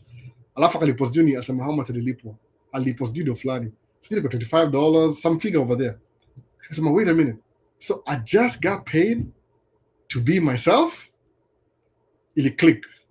Just like that. Ili click to. Click. Guess what? Akaendelea hivyo. No. Akaendelea hivyo mpaka siku hizi ni comedian. You sell out arena. Wasi umekdoaje kustana comedian? Ile pesa ya kuingia kwa nini kwa sababu una work na maybe kuna ule manager wako ana propose kwa city, unachukua budget. Sawa, tutakam kwa Twin Stadium, date itakuwa hii na hii, unaongea na promoter wala kwa local, how do you do concerts? Oh, fanya hivi na hivi na hivi, we'll bring msewa sound, wamlipe, so patia na budget. Sound is this much, manager ni hivi, security ni hii, do ni hii. Sasa okay, upige hesabu, ni kama estimating hiyo project. Suppose estimation ni hivi, ina sit wase 80 million, is that possible? Ama too much? Maybe 300 million. RSG company 300,000, RSG study or sit how many? So kama 300,000 study. Ama ni wengi sana hiyo. Maybe 100,000. Sawa. Maybe 300,000. Alafu kila mtu alipe so moja. Sawa, $100. Hiyo ni ile tiketi ya kawaida. Hizo zile tiketi za kawaida, zile za general. Alafu maybe ukikam show ishaanza, which never happens anyway, but ukitaka VIP maybe ni so 300,000, maybe VIP ni 50. Itakuwa low, always 50. VIP ni 1,000. Alafu general population ni 300. Alafu maybe wasataka mbali na stage, itakuwa maybe one cheap tickets, itakuwa 100. So itakuwa na variation, DGGG. Sawa. That's what kindege hiyo ina fly, first class iko empty. Hakuna mtu. Kwa nini? Ile price tag is too high. So hatuwezi. Alafu sometimes because they want to get rid of ile chakula na nini, inabidi wakupatie upgrade wewe ndio ukae kwa first class. Juu ukikaa kwa first class wewe utakuwa marketing, ndio advertise story. Kuna bed, kuna chakula unapewa. Wewe utakuwa advertising. No, that's what my YouTuber au fly wanapoanga first class free. Wale wako famous juu watai vlog. Ita make ile awareness. Ushaona first class Air France? No. Exactly, ndio sasa. So hii ganja na come kwa concert. Unalipa expenses zao zote, whatever is left over unalipa taxes to the city. Alafu na keep the rest. So the more, suppose the crowd was more than 300,000, kuna 600,000, itabidi kuwe na show ingine ya pili urudie. Itakuwa different from the first one, but you still make double the price. You lazima ulipe tax kwa hiyo city because you're using their facility, their city to make money. Whatever, that's how they make money sana comedian. Kauja hiyo concept, kaula swaju una give show, watu wana attend, ile pesa ya entrance nini, unalipa bills zako zote, alafu whatever is left over your profit you take it. So ni kama somebody could make 300,000 in one night. No, imagine, that's a lot of money. I would do that for a living myself, by the way. So kama wewe uko funny, stand a comedian, learn how to tell jokes, alafu tell them in a context your story. Chukua microphone, anza kwa YouTube for free, let people find you, utakuwa mnoma sana. I wish ningejua story mapema. I learned too late, by the way. So vitu kuna vitu discover kama iko sahi, kama ningejua 20 years ago, ningekuwa mbali sana. So mazee, mrasa Bahrain mazee, hiyo coffee hiyo, kama uko na link, do it. Fungua kampuni, angalia, naona, learn the rules of the game, play the game by the rules. Angalia huko hivyo Bahrain, which taxes ni nini, angalia kila kitu, kuwa legit. Mse, utata sasa siji. Wewe acha mchezo bana. Entrepreneurship, hata siwezi kuambia anything else. That's it. Wewe endelea na hiyo story. Wase mnasikia? Anabuy coffee, anauza. Ako Bahrain, naona, ni mrasta wa Bahrain. Anauza coffee sababu kuna hiyo links kutoka Kenya. Naona. Things are progressive na dai kukushow ikiiva vipoa. Hakuna noma, mzee, endelea. Mi trucking ni entrepreneurship, by the way. Mi sikuwa na drive truck, more gonna do business na truck. Utashangaa sana. The things I've learned just from driving truck ni so much. Paka mwanga naona vitu zile watu waonangi. Sometimes naongea na mtu ashindwa, unasema nini wewe? Is it possible? I'm it's very possible. Hapana, sijasikia kitu kama hiyo before. Naona. Watu hujigrade na mali wako. Ajui kuna hiyo ability ya kuadvance. Mse wangu mzee, endelea na hiyo entrepreneurship. Hata kifail hakuna noma, umeitry anyway. Hiyo ndio muhimu.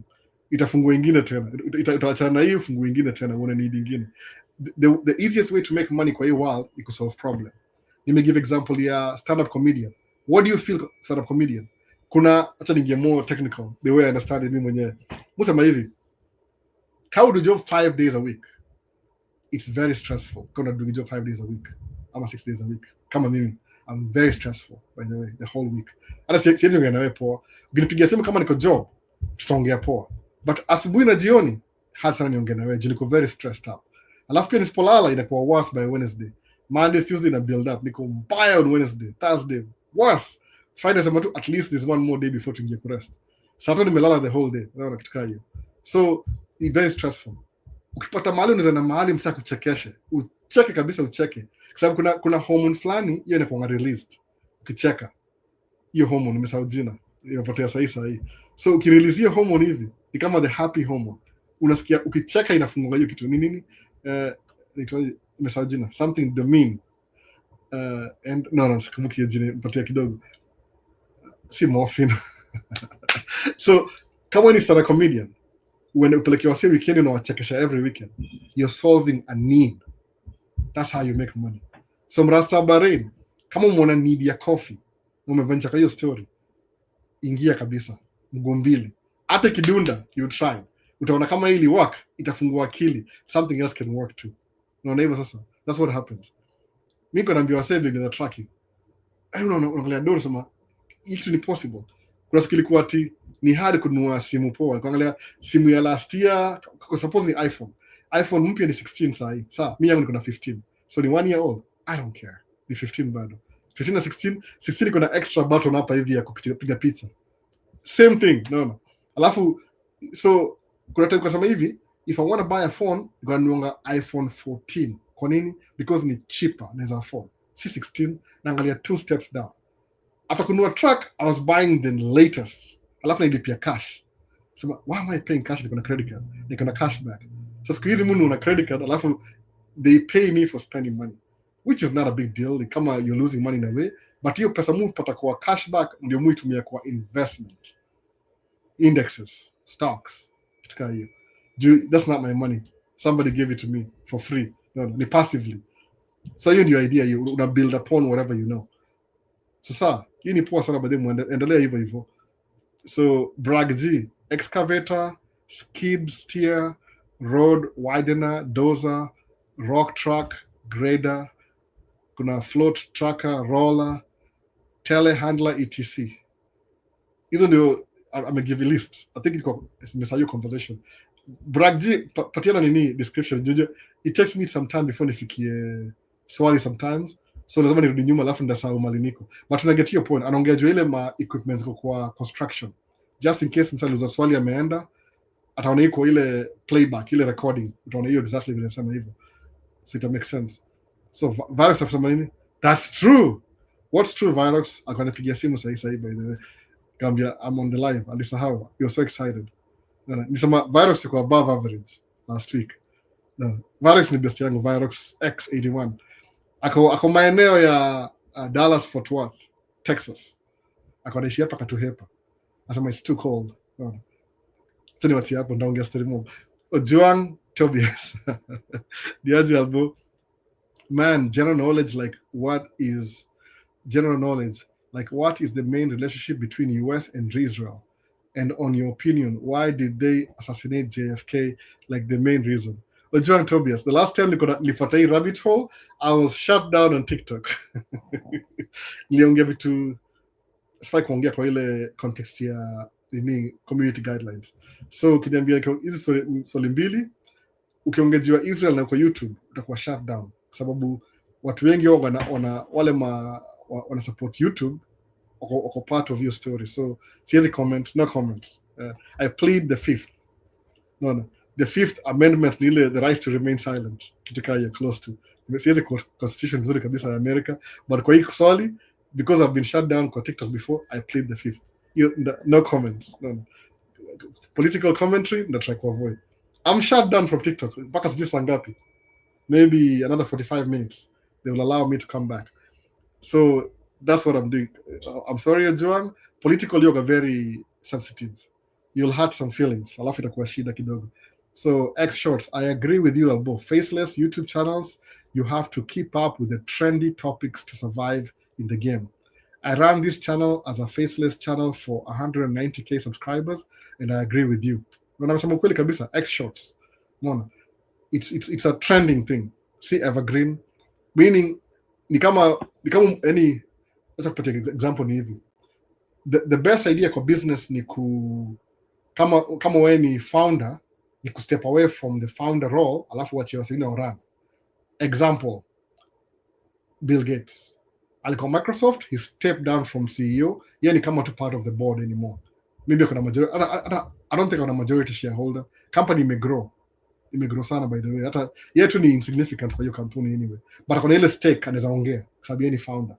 The best job kwa hii dunia, kwa sababu life is short, ni kuanza kitu alafu inakuwa na autopilot alafu you walk away.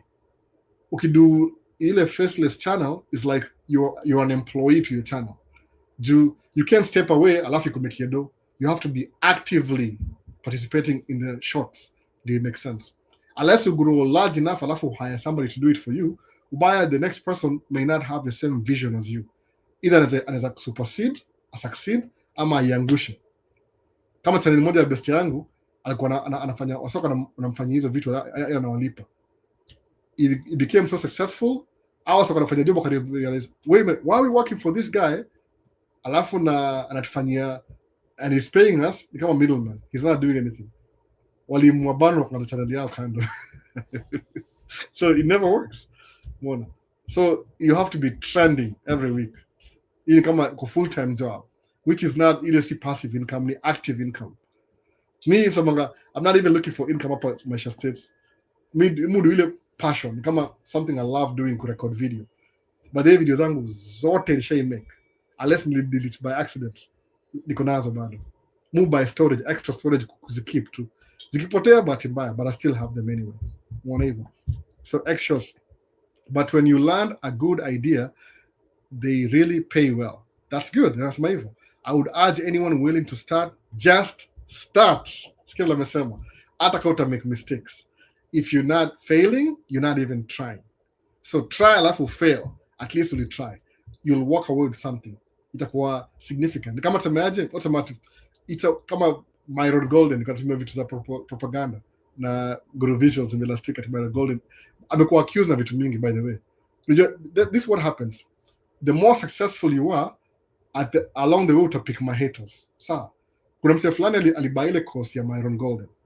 Akamlipa do 100,000 plus. Alafu things didn't go their way. So I blame Myron Golden for their mistakes. Okay, ukimuinvestigate kabisa, maybe you fanya social media, maybe. So atamwaribia jina because it never worked for him. Not knowing that ile part ya kuwork ni wewe mwenyewe. si kile unalipia. Kile unalipia ni ile platform ya kwanza. Mimi sijalipia Myron Golden, nilibuy book yake instead. Tunasemanga if you buy my book and read it, everything I talk about in the seminar, ni ile seminar na shorten, but all my ideas are in the book already. Alafu if any new ideas before ni write book nyingine ya pili, if you watch my channel utasikiza my new ideas na kama mind yangu as we go. So mimi sikuwa na fault because I didn't spend my hard-earned money buying his course. I bought his book, which was very expensive. Nitakununua kama box mzima nipatie wase, but nikapata auzangi box mzima. Hata sasa hivi very careful. Kuna books endorse, but nasema I want to know more about these people. Nikinunulia wase book niwatumie ina make sense. Unaona? Tumia mse book hata waisoma. Kwa nini? They are not the ones who bought it. Somebody gave it to him. Mujwe hivyo by the way. Mimi book mu buy ile mu soma. Sababu mimi ndo nilibuy. Nikipatia mtu itabaki bado brand new alafu ataitupa. So ni hivyo, but the hivyo. Just start. Usiongee vitu, just start. Umesikia Vini? No. Start before you're ready.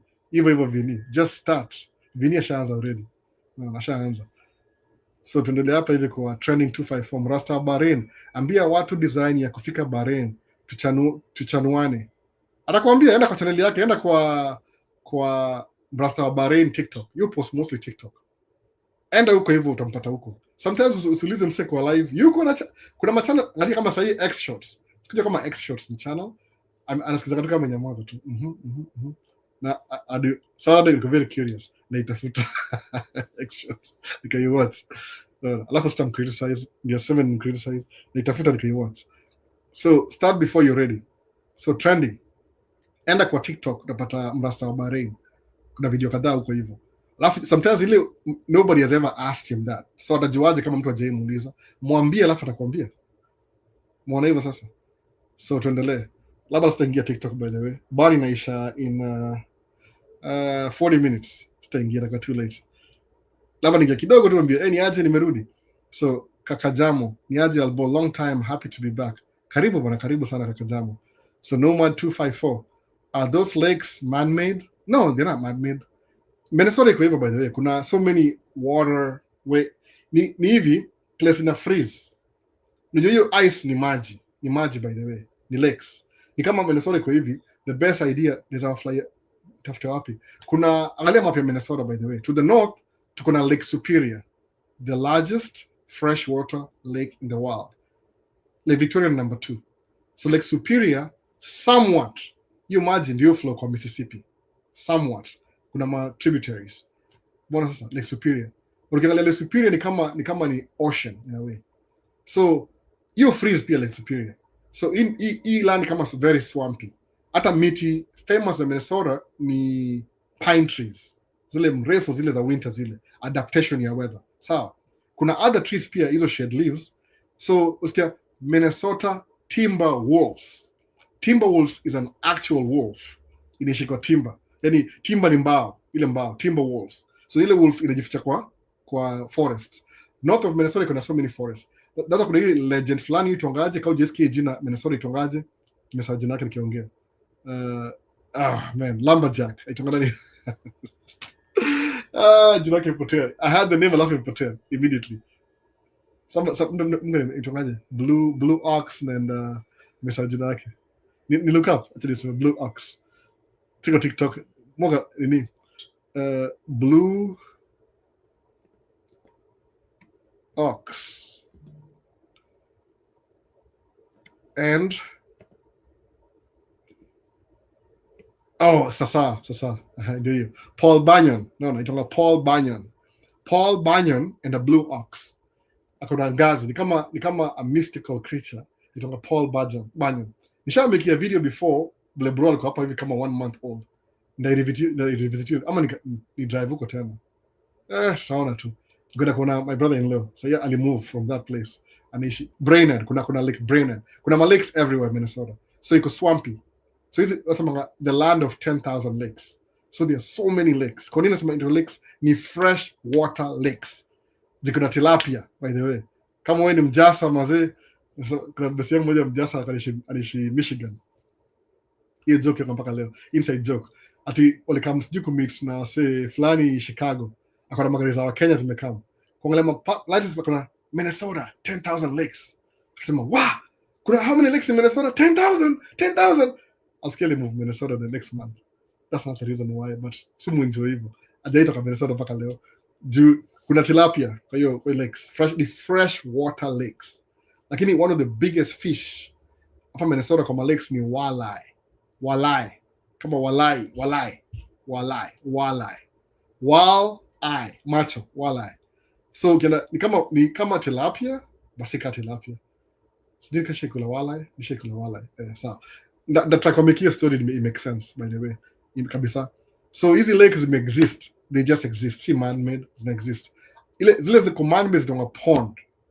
Kama ile where we were working kwa pond. Hiyo ni ile wanaichimba ndio mvua ikinyesha ile highway ki drain maji isiende kwa nyumba ya mtu contain. Hiyo ndio pond. Pond ni man-made. But lakes ni fresh water lakes. Ziko everywhere. The land of 10,000 lakes. Kumbuka one thing pia Mississippi inaanzia hapa. Umeona? Mississippi nini? It's a fresh water river. Sawa, ina flow kwenda south. So supply yake, I don't know how the whole thing works, but maji toka north ikiteremka hivi south. So kuna lakes mingi sana hapa. Hata Michigan kuna lakes mingi pia. Lake Michigan. Hiyo Superior kuna Lake Michigan zimeshikana zote hivyo. Umeona? So watu wakicolonize hii place wali come from Europe, wakapitia Canada, huko French something Canada, wakaflow Erie, wakam Lake Michigan, ile kama Chicago, wakaingia Lake Superior, kuna hiyo waterways. Kama Ohio, ukiingia from I think ni Washington DC, ile Hudson River, ile mali ndege ilianguka, uingie PA, uingie Lake Erie, imeshikana sijui like kuna canal. Zina boats hizo from New York mpaka hapa zina travel inland. Angalia map vizuri ile kuna mariver utaona. Yaani America yoga ina survive juu kuna river mingi sana, kuna ile waterways. So business kama sahii people are buying timber from Minnesota, alafu wanaishi mpaka Mississippi na everywhere along the way. Kwa nini? Boats, kuna waterway. Hata sahii bado uzitumia. Au tumia things called barge. Barge ni kama si barge Khalifa, barge ni ile kama boat aina engine. Unazishika pamoja hivi alafu inasukumwa na towboat. Ndio shughuli na kasi moja. Nishawashow kweli sijui. I'll get to that, believe me. Ndio kama Maisha states. Move poa kama when the things I know, alafu na tunadiscover na nyinyi. Ndashow hiyo badge na kaaje now that you've asked. Lakes man-made zime exist for a long time. Sikia ma Vikings. Sasa. So Ray, what's up albo? Ray in the building. Na Ray ameingia hapa in the building. Hapa aliingia kitambo. Sijui time ilikuwa nini? Saa ngapi sasa? Aliingia kama 30 minutes ago. Mbona anachelewa? Iko live iko on time. I like your content. Thumbs up. You have such inspiration. Siku itafika US. I'm planning to be a tracker as well. Steve, kuwa business person. Tumia tracking ni vehicle ya kumaster your business skill. Sababu ukikuwa businessman, ufungue kampuni for example, lazima uko na ile what's the primary source of funding your company. Yangu ni tracking. But then ikianza hiyo story ya tracking, I just wanted to make money. Motivation. Unajua kama kuna hii book inaitwaje? Hii The Psychology of Money. Huyu mwenyewe itoka nani jina? Author nimesahau jina yake. Si famous sana. Yuko alive by the way. Mfikiri wao hii book ndio kitambo. Yuko alive. Wasenga Amerikani mabuku kwa alive mpaka sasa hii. Psychology of Money alisema one thing very important about story ya nimesema hivyo ya business. You have to figure out how do you fund your business? How do you fund your business? Hiyo ndio muhimu. But mimi nikianza nasema ngaje? Most people want to be millionaires for the wrong reasons. The Psychology of Money, ndio hiyo book. Most people want to be millionaires for the wrong reasons. Kwa nini? Nasema ngaje? If I had $1 million, what would I buy?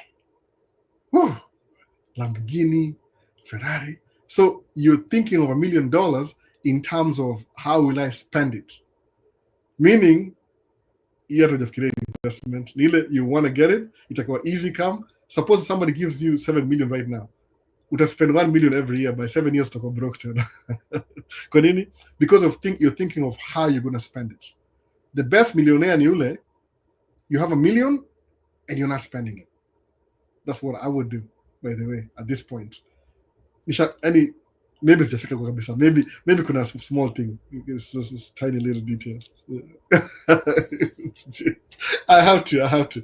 Very tiny detail ya $1 million. But basically ni hivi, iko na $1 million sahi, nda buy stocks. Si stocks kabisa. Index.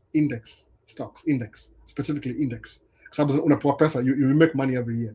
Alafu Kwa bank liongea kitu last week, nimediscover one more thing by the way. I'm so sorry guys, I'm learning things every day too. Unaweza kwa account fulani unaweka pesa kama $1 million, una gain 6%. Kama savings una gain 4%. Si 4% by the way, ni 5.3. Ile bank ina make 5.3, ina keep 1.5, ina kupatia 4. I just learned that like 2 weeks ago. So after account ile you can invest the $1 million, alafu then you leave off from that $1 million. Usispend everything. Kwa nini? Itumie kama investment. Ama kama uwezi keep cash, you're too weird na cash, nunua real estate kama rental properties. Then rental property will generate income, cash flow every month.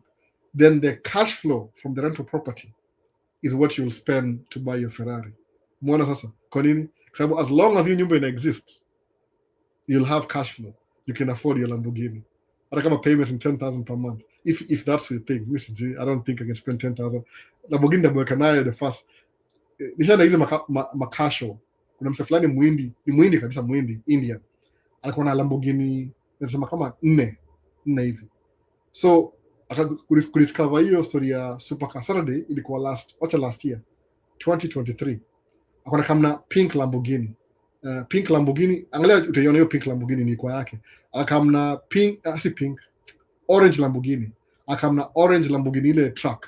Akamna orange sijui Porsche. Akamna, so after some time I realized I should go through gari zake zote. So this year nikamuona tena, I know the guy, nikamuona. Sasa yako na orange iga itongaje ya McLaren. Sawa. Nikamuuliza, hey, what happened to your Lamborghini? Oh, I sold him. Is that why? I just got tired of him. Imagine, even too. So ilikuwa alikamna ya kwanza ikaimpress wase. Hata mimi nimake video. Angalia video zangu by the shots. Ile Lamborghini ile. Nikamake video na hiyo Lamborghini. Akakamna ingine. Sometimes alikamna best yake kidrive hiyo moja ku show off. After some time akachoka na ku show off. So siku hizi kamna show, siku hizi kamna vintage cars. Yana magari mingi by the way. Ana magari mob. Ni muhindi. I think it is software something. Wadosi wengi wako India, sitiko najua hivyo, wa India, ma software development. Software engineering kama blanket in America, mostly ni wa India umelipa. The lowest job yulipa $250,000 a year. Niambie. Msema, why did I give up in programming nikikuwa Kenya? I should have pursued that. Anyway, life iliendelea, who cares? So that's what it is. So angalia in terms of Steve, in terms of business, sabu even if you don't know how business works, okay, as a tracking, you start making more money. Alafu go one season. I think if your head is screwed right, ile hauna story mob za kusumbua kichwa, utaanza kuona hii ni business. It's not really tracking, it's a business. Alafu itabidi sawa ujifundishe self-taught how to run a business successfully. Alafu itafungua another avenue. Alafu your personal skills, Steve, zile you've never tapped before, zitafunguka.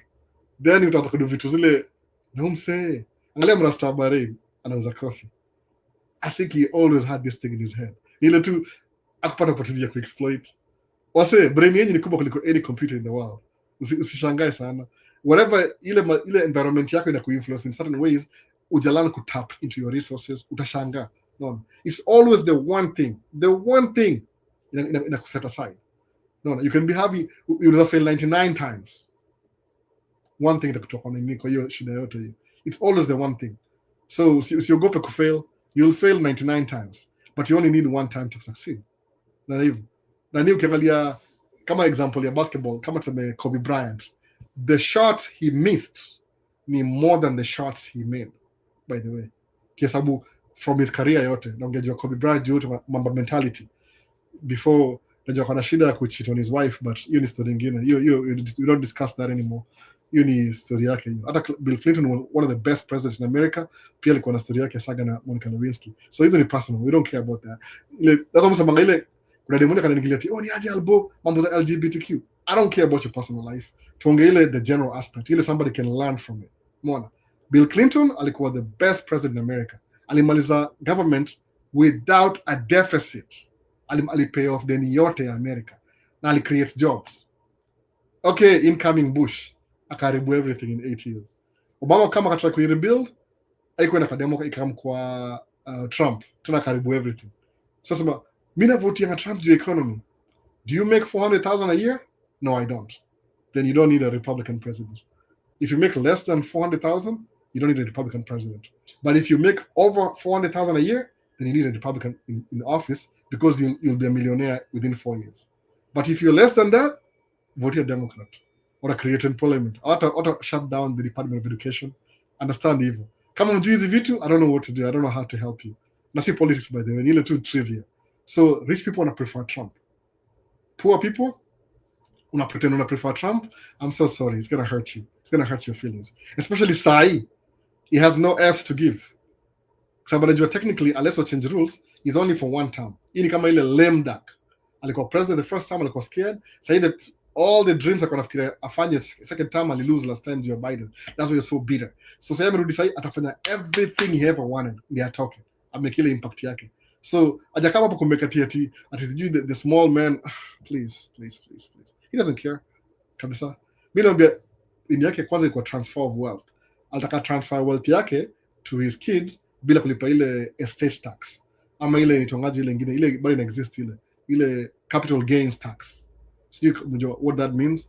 It is a too technical. Tuendelee, naongea your business, your Steve Omen hapa hivi, your business. So Kim Langat, finally today I get a chance to watch one of my mentors. Mini mentor? I'm so sorry. You give me too much pressure. I was in the Paul's Deliverance at shows last week, and the temperature was cold. Anyway, I'm glad to watch the live album. I was in St. Paul delivering. Oh, okay, nimekumbuka. St. Paul last week. Temperature was cold. So every time I come Minneapolis, nimekumbuka. I should meet this guy. No. Wacha mambo ya over the road kuja kutembea. Sijika na namba yako ya simu. Tuweza meet mahali. No. Moses Ogandi. Ebu niambie hivi live ni siku gani na guy na pia ni saa ngapi? Moses Ogandi. Angalia kwa description ya video. Live ni mufanya Sunday. Time ya Kenya ni hapa hivi nimeanza 12 p.m. Mwanza either 11 p.m. or 12 p.m. depending na season gani inaendelea. Hiyo ndio actual time ya kuanza. 11, 12. So leo nimeanza 12 on almost 12 on the dot, I think. Nimeanza 20. Niko na try ku nisau kwa audio ilikuwa off kidogo. But mwanza 12 Central State Time, which is hesabu 8 hours Kenya. Itakuwa 8 p.m. Ama kama ni winter ni 11, itakuwa 8 p.m. Nikichelewa hiyo ni ile technical difficulty, but ni Sunday evening. Mu prefer kuanza 7 Kenyan time, but ile 7 itakuwa too early. Lazima ni make sure watu wako na dish. So muanza kama 8 to 9 to 10 hivi, at least 2 hours. If animalize watu wanaenda kulala. So ni Sunday evening, basically Sunday evening ndio hiyo tu. You know the best time to make poll 2 years ago kasema the best time you're live ni Sunday evening. So see hata 6 ni too early. Do people are commuting to their house. So between 7 na 8 is the best time you also relax. Hiyo ndio time ya live. Uli comments ngapi Moses? Dikuwa 148. Oh my goodness, niko mbali na comments ni aje. But nafika mwisho, I think so. Oh, karibu. Labda ziongezeka. So ni Sunday evening basically. Moses Ogani. Kama utawachi kitu, kama baadaye. Mu understand, live ni refu. Kim from Poland, Edwin Kim. Hapa long time but hope you're doing great. Niko poa kabisa. Kim still make video bana. Miss the year na Poland bana. No. I wish niko na travel. Nikichukua tu ndege niende Poland nishuke nitafute Kim, alafu nimkatie for 2 weeks to make video na yeye. No, miss the year na Poland. I would love to. But lazima niko na connection ndio niende ita make sense. Make video bana. Hata ile nani kama ya John Daniels. Tembea tu kwa streets. Ita pick traction by the way. People will appreciate it later. Kama channel yako igrow ni ile tu threshold. Nini algorithm is trying to figure out what your content is all about. That's what it is. So I would love to with it. I would love to. Niaje albo zile vitu ulikuwa una ngoja za track kutoka Canada. Zilifika by the way. Ni ile sahi hata si important juu ni kitu ya cold weather. Sahi tume warm up. So I don't even need the thing. Hata sija install bado. Niko nayo kwa gari bado. Katube fulani hivi kufungua gate nyingine iko electronic. Besi yangu kana manual. Nimwambia mimi ndatoa hiyo electronic ni manual. And inconvenience bure. No. But it's okay. It was too cold anyway. I don't start to do job anymore for cold. So dopamine hormone. Dopamine. Keep like man. Sikia nasema I knew it, dopamine. Ukicheka unachukua the happy hormone dopamine. Ukivuta inakuwa dopamine. Sio yote ina relax. Dopamine hits, no. Hii ndio fanya sana doing vitu crazy by the way. Unapata somebody is very poor, bala kuinvest ananunua sigara anavuta ama anakulewa analewa. Kwa nini? Ina increase the dopamine, it makes them feel good. Wanasahau ile stress ya maisha just for a few moments. No. That's why usi blame wase. Sababu unapata kama hapa US, the people who own zile lottery tickets, the most are the ones who make the least amount of money. Kwa nini? They need a dopamine hit. Ndio wasikie poa, at least sikie tu poa for 1 more minute. So mimi dopamine yangu ni hivi, dopamine yangu yoga hivi. When I go out there, alafu na record video, alafu na record tu ile random kwa sababu niko hiyo formula kwa kichwa, then nakuja home nimechoka si watch. When I'm watching back that video, musema maze ilikuwa better than yani mtu kuji up from the last one. Watch video zangu before I post by the way. Musema mkiona nimepost video YouTube, nimewatch kama 4 times minimum. 4 minimum. So hiyo ndio dopamine hit yangu. When I watch, oh man, this would so, oh look at that video, oh my goodness. Kwa unajua kama ni drone, screen yake ni ndogo sana. Kuna details auoni vizuri. By the way, screen yangu ya computer ni kubwa. Iko na kama 32 inch. Kubwa sana. Anaweza tumia TV nikitaka. Ndio ile unaona details zile. So nikiwatch ile playback, ni mu appreciate hiyo video sana. Juu kama niko mwiki moja kufly Minneapolis, niko na details. I was so impressed. Sababu nitembea kwa hiyo lake kama iko frozen, it was Lake of the Isles. Why do they call it Lake of the Isles? Kufly drone can realize iko na island ndani ya lake. Ika click, I felt so good. Niko na dopamine hit for 3 seconds. Skapo. Anyway, Stucky. More gonna act as again. I can be a very good actor. I think so. That's what I tell myself. But I doubt it. To the insecurities. But ni hivyo, dopamine hit inasaidia una relax muscles. No. Usiblame wase kudu vitu kaa hizo. That's why they do it anyway. Tuendelee. Samuel Kamau. Aki Albo, nimeangalia bio yako na sipati email yako. Si kwa bio. Angalia description ya hii video. Description hapo chini. Unaona YouTube video. Sijui kushoaje. Samuel alitoa e-comment kwa sangapi, hebu tuone. Ilikuwa about maybe 30 minutes ago. Na leo naangalia tena. TikTok inipatia pressure by the way. Sijui kupatiaje example. Ndio hii YouTube naangalia live sahi as we speak. Ndio hii live hapa as we speak. Live ndio hii. Sawa, ndio hii live. So kwa hii live angalia hapa hivi imesemaje? Imesema kwa YouTube description section. Ile imeandikwa more. Ukifungua more ndio hiyo hapo hivyo more. Hizi wordings hapo hivyo. Kufuatia hizi wordings chini kidogo utaona contact information yangu hapo hivyo. Imeandikwa nini? Man Cave Talk is a live Q&A session every Sunday from 11 a.m/12 p.m. Central State Time. Hosted by Albert Maisha State's YouTube channel, which primarily caters to English, Swahili, and Sheng-speaking audiences during the 3-hour session. More. 3-hour session. Subscribers and followers can ask me anything and engage in real-time conversation with the host, which is me.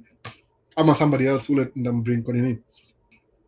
It's an interactive and enjoyable way to connect, share ideas, and get answers for your questions. Alafu hapa friends, alafu kuna link ya No Pro Studios hapo hivyo. Alafu you can contact or reach me at email maishastates@gmail.com. WhatsApp ndio number, IG Maisha States, TikTok, Facebook. Iko hapo hivyo kwa nini? I'm not hiding it. Iko hapo hivyo by the way. Nile tu pay attention to the details, you'll find it. Video description section. Sijui namaanisha nini? Sijui translate Kiswahili. Na translate kwa Kiswahili niseme kwa Kiswahili. Contact information. Alafu mu prefer hivi ni text kwanza kwa sababu after hii live mimi siishi kwa YouTube. I don't live here. Hapa mkuja hapa once a week by the way. This couch, hii leather seats couch, nilibuy very cheap by the way. Ilikuwa very cheap. Napeleka kwa hiyo store. One day napeleka kwa hiyo store. Na pretend I need new couches za upstairs. So nikitaka buy couch, hii nilibuy very cheap. See, relatively cheap. Ile price yake ile mark price nilibuy 70% off. Kwa nini? Iko na damage mahali, sijui kwa sababu gani. Yaani iligwara mahali during shipping. So iko chini though. Kusema they can't sell it kama brand new. Ilikuwa display kwa store floor. So nikasema I just need some furniture kwa basement kwa man cave. Nikabuy hizi mbili. Nilipata moja kwa upstairs I think. 1 2 3. Ilikuwa the whole set. nilibuy. I was making videos nikibuy, but sikuwa na posting YouTube siku hiyo. So I have a video somewhere, lakini sijui iko wapi. So that's what description section ya video ni WhatsApp kwanza ulijiintroduce, sema jina langu ni Samuel Kamau, niko na watch live na kuomba contact. My question is blah blah blah. Alafu ndio kuna conversation. So when I see your name, that's save your number yako kwa simu. That's it, tunaanza ku communicate. So every time tuna communicate niko na namba, ukinipigia simu najua ni miss call kwa Samuel Kamau. Naona hivyo. That's why Mungu na save jina za watu. Kama jina jina lako sina sasa siwezi jua. Nasema tu, oh I have 5 missed calls from yesterday. Sijui ni nani exactly. Naangalia maybe ni scam. Juu hapa states kuwa scammed ni legal, by the way. People can call you to solicit. By the way, so simu is a ring, hata ujue na kupigia simu soliciting. Sababu marketing iko allowed. Ni kama ni sijui ni anybody can call you, people can send you mail. Kama sahi mtu munwa ni mafuta yangu kwa gas station Malmu Park Truck ilibaiwa na new owner. So uko under company to Marathon. Juzi Marathon inasuggestia mimi niniambia can you get a credit card ya mafuta fuel card in a Marathon, will give you a discount. Ubaya ile hawajui that system iko now in place already. Sababu where were they when I needed a card? They were not there. So the problem is I won't give them any business sababu system unless I need basis naichukua. So people can solicit because it's part of sales. That's why YouTube exists and it's free. It's free advertising. So if you Samuel Kamau ilikuwa half an hour ago. Enda uangalie description section here. Any video, I think the last 1 year, you will find my contact information. Simu ndio hii hapa hivi. Hii simu hii nitapigia simu. It's not my primary phone.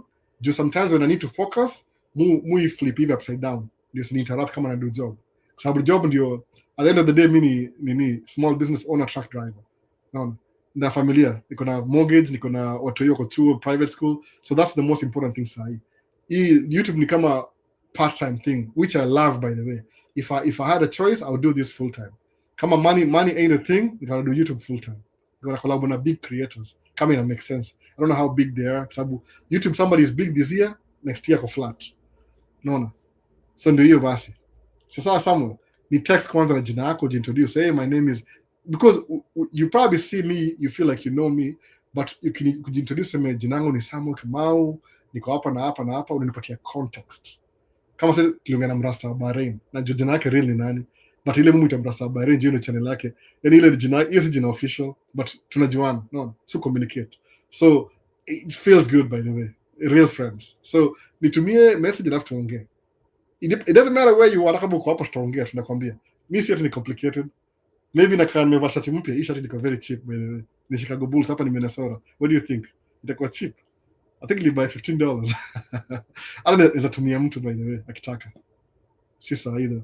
Acha nivae na iva kwa video tu by the way. Si chafu, unaona itaka tu mpya. Hii Chicago Bulls tumia mtu. Maybe December natumana. I know somebody asikia kona asikia poa.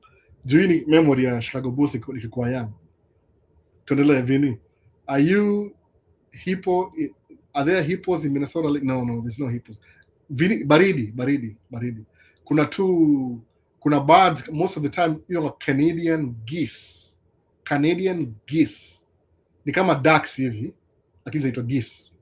So in the cold, hizo fly kwa group zina fly Mexico. Sababu Mexico iko warm. Mexico ni kama equator, around equator hivi, iko warm kidogo. Alafu in the summer zinarudi. Kama as we speak saizi manda kurudi sahi. Ikiendelea sikia quack hizo ma ducks. Hata video ya jana niko na ducks by the way. Hiyo video itakaa in 2 weeks. They edit bado. But ni watch kidogo. Ikapoa sana. Ya lake.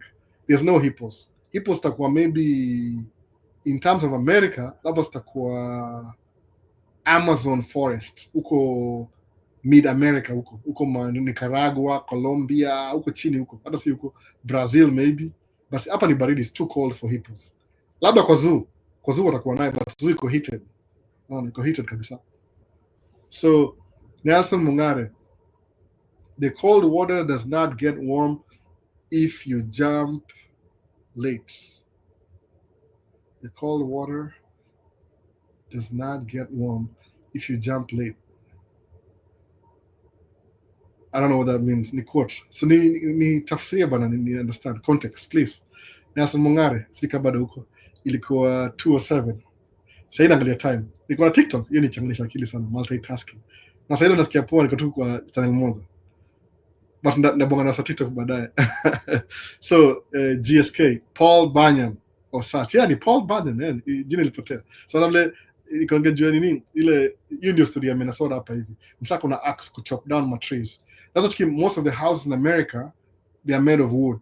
Sababu there's plenty of timber, especially Canada. Juu environment ya Minnesota ndiko more in Canada pia.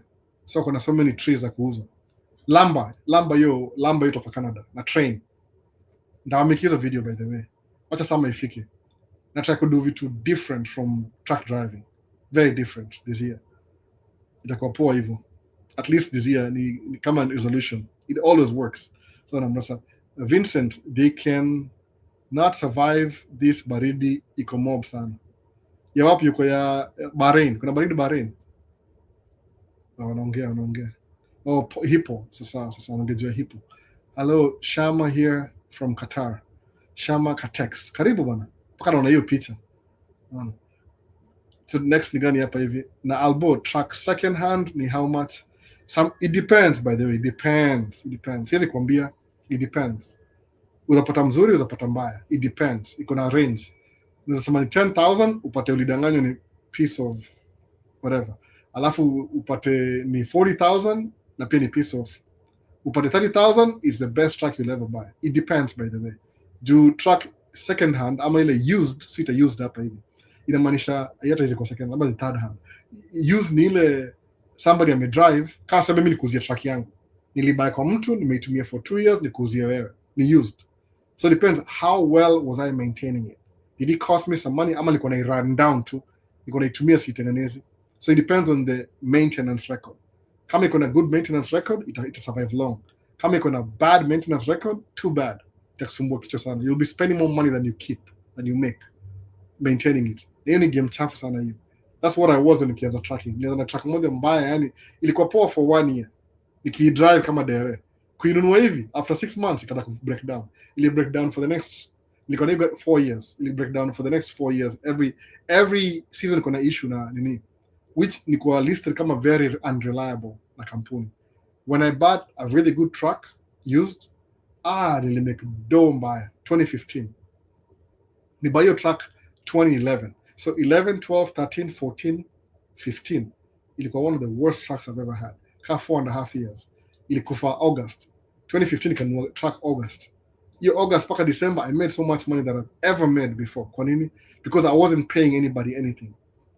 But hiyo truck mzee ndio ilifanya nilipa deni zangu zote. I paid off all my debt na hiyo truck mzee. No, that's what happened. So Brian Chege, today you ain't on TikTok. Nilibaniwa last week, by the way. In expire in maybe 46, 10 minutes. Nizaingia TikTok 10 minutes. 10 minutes too, by the way. Which is gonna be too late to do. Nisha kuchoka already. Na fix bumper yangu. So that's why I was banned from TikTok for 1 week.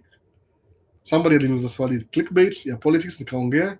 I said the wrong thing, wakani shut down community guidelines. Ninge contest kaona I don't want to anyway. Mudu live once a week anyway. Who cares? So nikaachana naye. Tuacha tu ilini. So itaniharibia record kwenda in future. I don't know how that works. So president amekuja hapa hivi, Alan Bill Clinton Ochieng Delano. We are right here. Nakuona kabisa. 22 ilikuwa 10 minutes ago. Na catch up na wase. Mimi naangalia time leo by the way. Ile comment iko msangapi. So Alan asemaje, God bless you Albo. Nashukuru sana by the way. Nashukuru sana. Pia ubarikiwe. Nimeona, thanks. Samuel Kamau. Oh, shipata sasa. Iko hapo. See, it's always been there. Tafuta video ya 1 year ago utaipata bado. Unaona? Iko hapo hivyo. So, rata like the live wase. Oh, like live. Hata nimesahau hiyo kitu. Msahau. I'm answering questions. Ukiclick your like, ile like inasaidia engagement, unaona? Ina reach more people sababu kama algorithm inaona people are really interested in this topic, alafu ina try kushare na watu wengi wala otherwise hawangeiona. Muone hivyo. So like live by the way. Hiyo ndio ya mwisho. Sawa, tumaliza leo kila kitu. Ili kwa saa ngapi? 2:36, 37, a minute ago. Nime catch up leo. Naona vile ni easy kudo one thing. Ku multitask. So tungoje TikTok ama tuendelee. Swali lingine ni gani ama tumalize live? Na kufix bumper by the way. Star record. Nikirekodi itakuwa weird. Juu moga. I tried. Nikisema acha ni fix airbag, acha ni record. Unafanya camera record.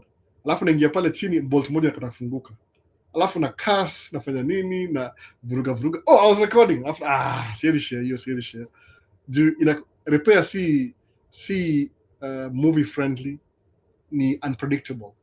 Kama nikitoa bumper, everything was good until bolt moja ikavunjika. Nili roll, so lazima niitoe. I don't have that time. Niko na freeze vibaya, baridi. Sema, can I record? Siwezi pay attention unless somebody else can consider recording and do hivyo. So maybe the best thing nakona tafuta best yangu mechanic when he's fixing something, alafu mimi nimrecord. Judeza chukua clip alafu tuunganisha pamoja. Sawa. So tumaliza kila kitu sahihi. Nini ingine tena? Tungoje TikTok.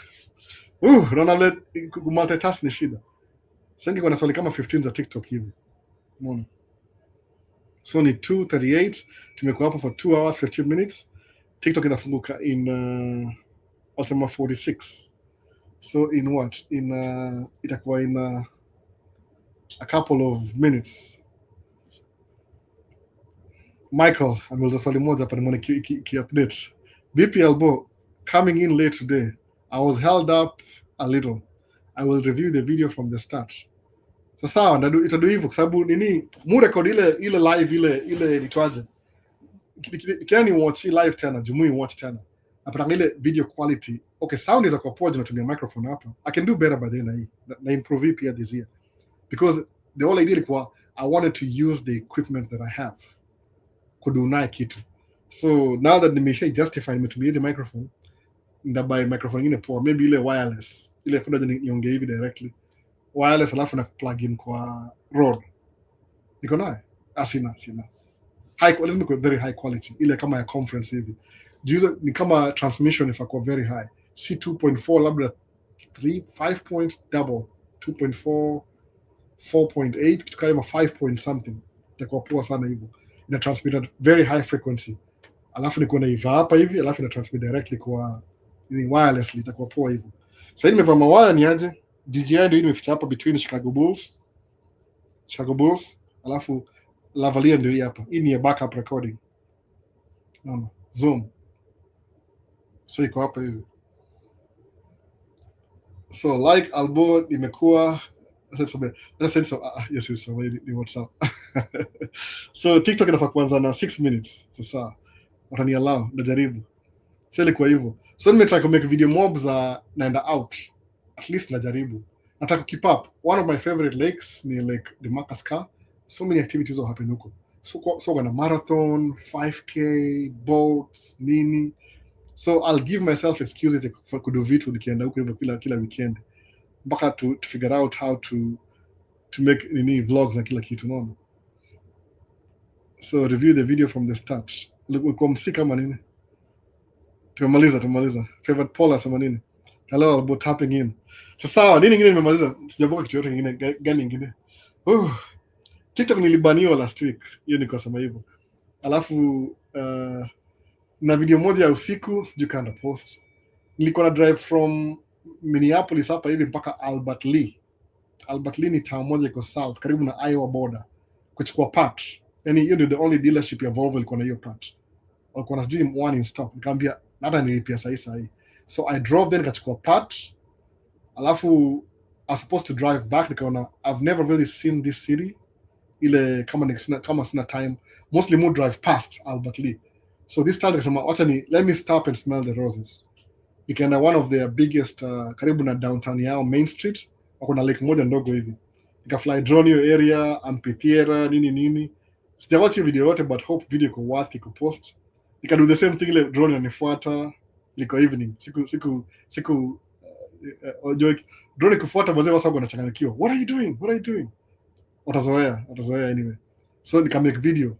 So by the time I could drive back, nikapata niko na njaa nikanunua dishi. Then I filmed myself driving usiku from Albert Lee mpaka Minneapolis, at least city limits. Alafu nika discover one thing na it was the DJI Action 5. Iko na night mode, siko najua. Sema let me try this night mode. It's like I knew nikasahau sijui kwa nini. Sababu kudu hiyo night mode, the video looks more clear. But then sometimes we make video ku experiment. Alafu inaenda kwa video inaenda kupost tena. Umeona sasa? So niko na drive too. It was an hour and something drive. Very boring video. Either they post kwa Maisha states ama kwa Alha, depending. But mtaiona baadaye when I get to it. Sababu hiyo ilikuwa tu ile I was testing out the camera. Unajua ukianza kudrive, kama una drive gari, ukiset camera useme record, utaka kustop lazima pull over on the side. It's safer to do that. Sababu accident you happen microseconds. So kama una record kwa gari in the future, don't stop on the fiddle na camera. It's very unsafe. Pull over on the side alafu uanze. So by ile moga na do hivi, suppose I'm supposed to go somewhere. Mu press record. Alafu naenda mpaka nifike ndio mu stop. So kama kuna traffic, video is going to be longer. So sometimes I ni keep ile engagement, I keep talking ndio ni cover hiyo traffic na kila kitu, which it makes me so exhausting. Mtu kwa show ile kuna watu watakuwa labda barabara, kuna watu ati nikidrive kwa hizi ma streets it makes them feel like wako America, which is really good sababu that's the whole idea. I wish I had something like that before nikuje. Ningepata ile exposure nione this is how the streets look like. This is how the houses look like. Kuna house in 1960, kuna house in 1970s, kuna house in 1980s, 1990s, alafu 2000s, kuna house different. So house in 1960s ni mzee na ni ndogo. It's got a one car garage. Sababu 1960 only the dad akwenda job. The mom akona a homemaker. 1970s everybody alikuwa ingia kwa workforce. So pata kuna two car garage. Kuna gari ya mama, gari ya baba. 2000s people have three car garage. Kuna boat, kuna nini. So ile how ya best yangu ile ni do house review ni kama ya 1990s hivi. So itakuwa na different amenities. Ni kama ni trend. Nyumba most za mbao by the way. So mimi in my own junisha kuna best yangu aitonga Hercules ni realtor. Tuliongea siku moja hiyo wana access na manyumba juu ni realtor.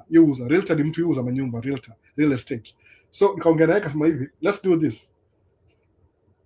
To do collabo when you have a empty house tour, ni kama kamera yangu ni film your empty house tour alafu to share your content. Ile wewe explain the first one, alafu the second one mimi ni do ile yangu ya watu wa Maisha states. Tuka agree. Aje nipigie simu. So what am I supposed to do? Well, what do I do? Enforce aje nipigie simu. Otherwise niko very good kwa sababu yeye ni realtor, akona access na hizo key all the houses. Sasa mwambie ni aje Hercules tuende kwa house ya 1960s. Ile babi iko remodel. Still itakuwa na small rooms. Ile osema open concept is a new concept. Kama 20 years now, 20 years open concept. Ile pata ile kitchen iko hapa, dining katikati, living room. Ni open to yani the whole floor, open. Meaning how itakuwa wide sana juu walls na support roof. Mbona sasa? But hiyo ndio mupe na open concept. Tushaishi kwa hiyo moja niko na rent, ndio iko how yetu kuna rent. So open concept is desirable kwa kudo video. I can sit in the living room, alafu background yangu itakuwa kitchen. I love that. But the thing is that this is what I want so bad, but the way life is, unless I force my way to put a house kama hiyo, by the time I get that house, maybe I won't even be recording anymore, unfortunately. So in your open concept. Alafu pata open concept kama ni single family home, kwa msako middle class, itakuwa 5 bedrooms, kama hiyo nyumba hiyo ilikuwa unaona last time. So kuna hiyo differences. Kama you have 2 kids, you don't need a 5 bedroom. Unless ni overkill, you need a 3 bedroom maybe. Sababu 1 bedroom itakuwa ya girls, ama 3 bedrooms na 1 extra guest room. Ile ya my in-laws wakikuja, mother-in-law, father-in-law, grandma, hivyo extra room. Kama mimi hapa kwa hii hao extra room yetu iko hapa. Hapa hivi, hii direction. Kuna extra room hapa. It's not really a bedroom ya long term, kama one nice tu. Juu haina dirisha. So kila hapa lazima ufungue mlango ndio ile kwa breathe ile fresh air. Hakuna window, kuna ventilation, kuna heat na cool. That's it. No. Haina ventilation. So hiyo ndio concept ingine. Lakini napigia simu Hercules. I don't know if he got busy ama kuna job ingine. I don't know. Tuliongea tuka exchange. I have your number. You don't need to. I have your number. Okay. Maybe nafanya nipigie simu tena. Juu tukipata very good house tour. Juu sometimes kila kwa hizo how expensive. They will say, can I record? Wasema, no, you can't record. No. Where is he gonna go? On YouTube? No, you can't record. Sababu kama yeye nilipatia access. So I don't know. We'll see. But ikienda na wife, aseme can I record? Oh, sure. You guys know why. Mambo ya wacha tuseme jina the most HOA, no, Home Owner Association. So Bantex, album mambo vipi? Ndio kufika. Unachelewa, tumekuwa hapa hivi kaa 2.5 hours almost. No. So Michael Ochieng, nitairudisha kwa start, sita refresh the page, kungoja the edit live itakuwa mbali. Sasa so excited to see your recent video. Which one ilikuwa nini? Oh, ile lake ama lake. Hata mimi nilipenda hiyo video sana by the way. Ile tu yani kuna mali libidi nifanye voice over sababu ilikuwa nikiattach hizo. I was doing it for fun, siku intend kuipost. Like I gotta post it now. Sika vile ni clean up zile hizo part nilikuwa sifai kukakoma kwa. Anyway, mta understand tu. Nifanya voice over by the way. Kama conversation ya ule DM ilikata juu niko conversation. Angesikia poa akiniuliza swali na nikimrecord. I didn't even tell I was recording. Move a microphone hapa by the way. Microphone ya nini? Ya drone. Nikifly drone, the same. Unaona hii? Chinua show. Move hii microphone. Ni condenser, very powerful. Ni zoom. Naweza nyosha kweli? Iko hapa hivi. Ndio hii. Hii ndio move nikifly drone. So any audio ya drone ndio hii hapa. Don't have to plug in to DJI. So kitumia zoom ina record ile atmosphere na kila kitu. Juu ni condenser microphone. Ina pick everything. So kibonga hiyo dem anakuuliza maswali mingi, singe record your conversation juu ni personal conversation, and she didn't know that I was recording. So bear with her. Hata ule kuna msafiri pia alinistop shop. I had to cut off. Hiyo video nimechop kiasi by the way. Kama ukinotice wana hivyo nimechop kiasi. Mali nimechop kiasi, mali niko naongea kitu different, nimewekea voice over. That's why it took so long to edit. That's why. But ile iko clean, ile hakuna shida. Mtu akanikienda mali ku record, nobody interferes with me. Inasaidia flow ya video. When somebody shows up atakuuliza maswali, man, you have no idea. Umeniongeza editing time. That's what it is sasa, just in case. So 50 tuende TikTok sasa, kama inaweza kubali, I don't know. Let's try. Wasema only lift ban. Kama itakubali. Ikataa bahati mbaya. Cancel. Nini bana? Sawa. Imekubali. Sawa, TikTok imekubali basi. So wasa TikTok naenda tu live kidogo. 2, 3, 4, 5 hapa hivyo. Tumeanza TikTok basi. Wala sasa kama miss live. So Moses, video za gari ni content poa. Jaribu utoke nje, utembee, utuonyeshe mtaa kama huku US. Moses Ogandi. 2 different people. Mi ni different na yeye kabisa. Yeye alikuwa hakuna haja kusema mtu kwa do. Ni different kidogo, unaona. Ile mudu vile naweza do. Unaona, sisi lazima Moses Ogandi labda ni mgeni. Mimi si full time YouTuber. Mufanya it has to be on my list. Kama weekend moga na kama a few hours watu hiyo wanacheza vitu zao, mimi nafanya video. Alafu tuna meet pamoja na wao. Ile my kids don't like being on video kabisa, zero kabisa. So moga na do while they are playing, kama sasa tunaweza na mahali ku park, wacheze park, mimi niko do video hapa, alafu nirudi to join pamoja. That's what I do.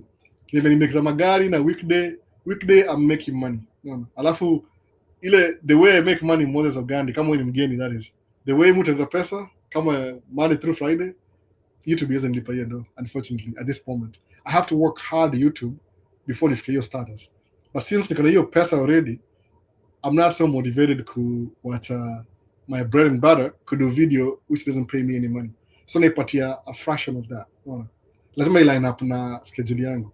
So video ya magari kama ile ya auto show itakam, naenda huko tena ndafanya hiyo auto show. Hiyo inakam hiyo by the way.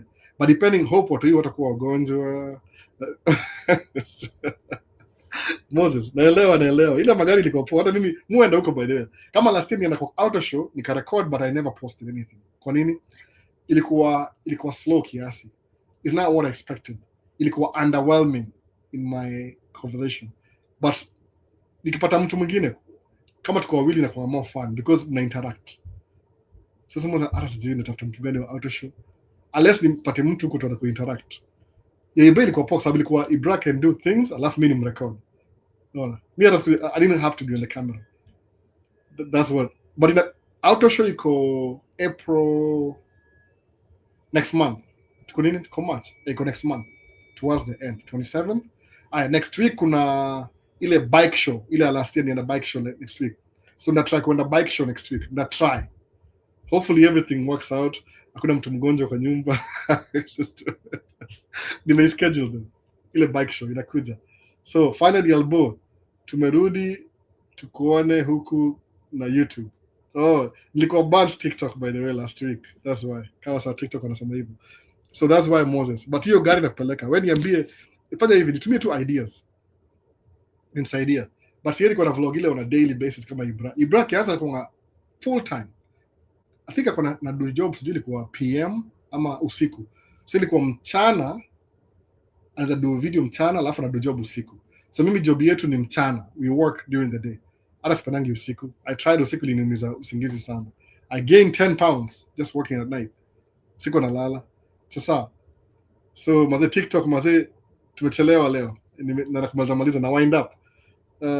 Nilikuwa banned last week, niongea word fulani ilikuwa against community guidelines or something, what they call them, community, ilikuwa a little bit more offensive, so because nimefika hapa hivi, acha tumalize video hapa hivi alafu tuendelea next week, ama vipi wase? Ndado TikTok baadaye ile nilikuwa stuck kwa banned tena, tuendelea TikTok next week. So maswali wasoka lala mapema leo, saa ngapi sasa? Niko na job ya kudu na kufix bumper, siwezi sijui kanaweza record hiyo kabisa. Sasa Moses, nitajaribu. Kuna bike show, motorbikes next week, Danny Smith show, alafu kuna car show ni 2 weeks from now, alafu maybe May ile kazi ile video za supercar Saturday zitaanza tena, so na zile okay, kuna vitu mob zitaanza. Weather iko poa sasa, bado tuko a little bit cold, but tutakuwa how many degrees next week? I think 50 Fahrenheit ni ngapi Celsius? Ni teens, something teens, 15 or something, sijui. Itakuwa 15 degrees, which kwa Nairobi ni cold, lakini kwa hapa Minnesota hiyo ni summer. So it's warming up from, this is the coldest weekend, alafu going forward, hopefully, tuta warm up ile spring weather officially. Actually inaanza kesho, lakini kesho itakuwa si weekend, I'm going to be working the whole day. Maybe mpaka 4:30, hiyo place nafungua 4:30. That's why. Sasa Moses, alafu sema nini? Alafu as you wind up EP, ambia Ibra asitusahau hivyo.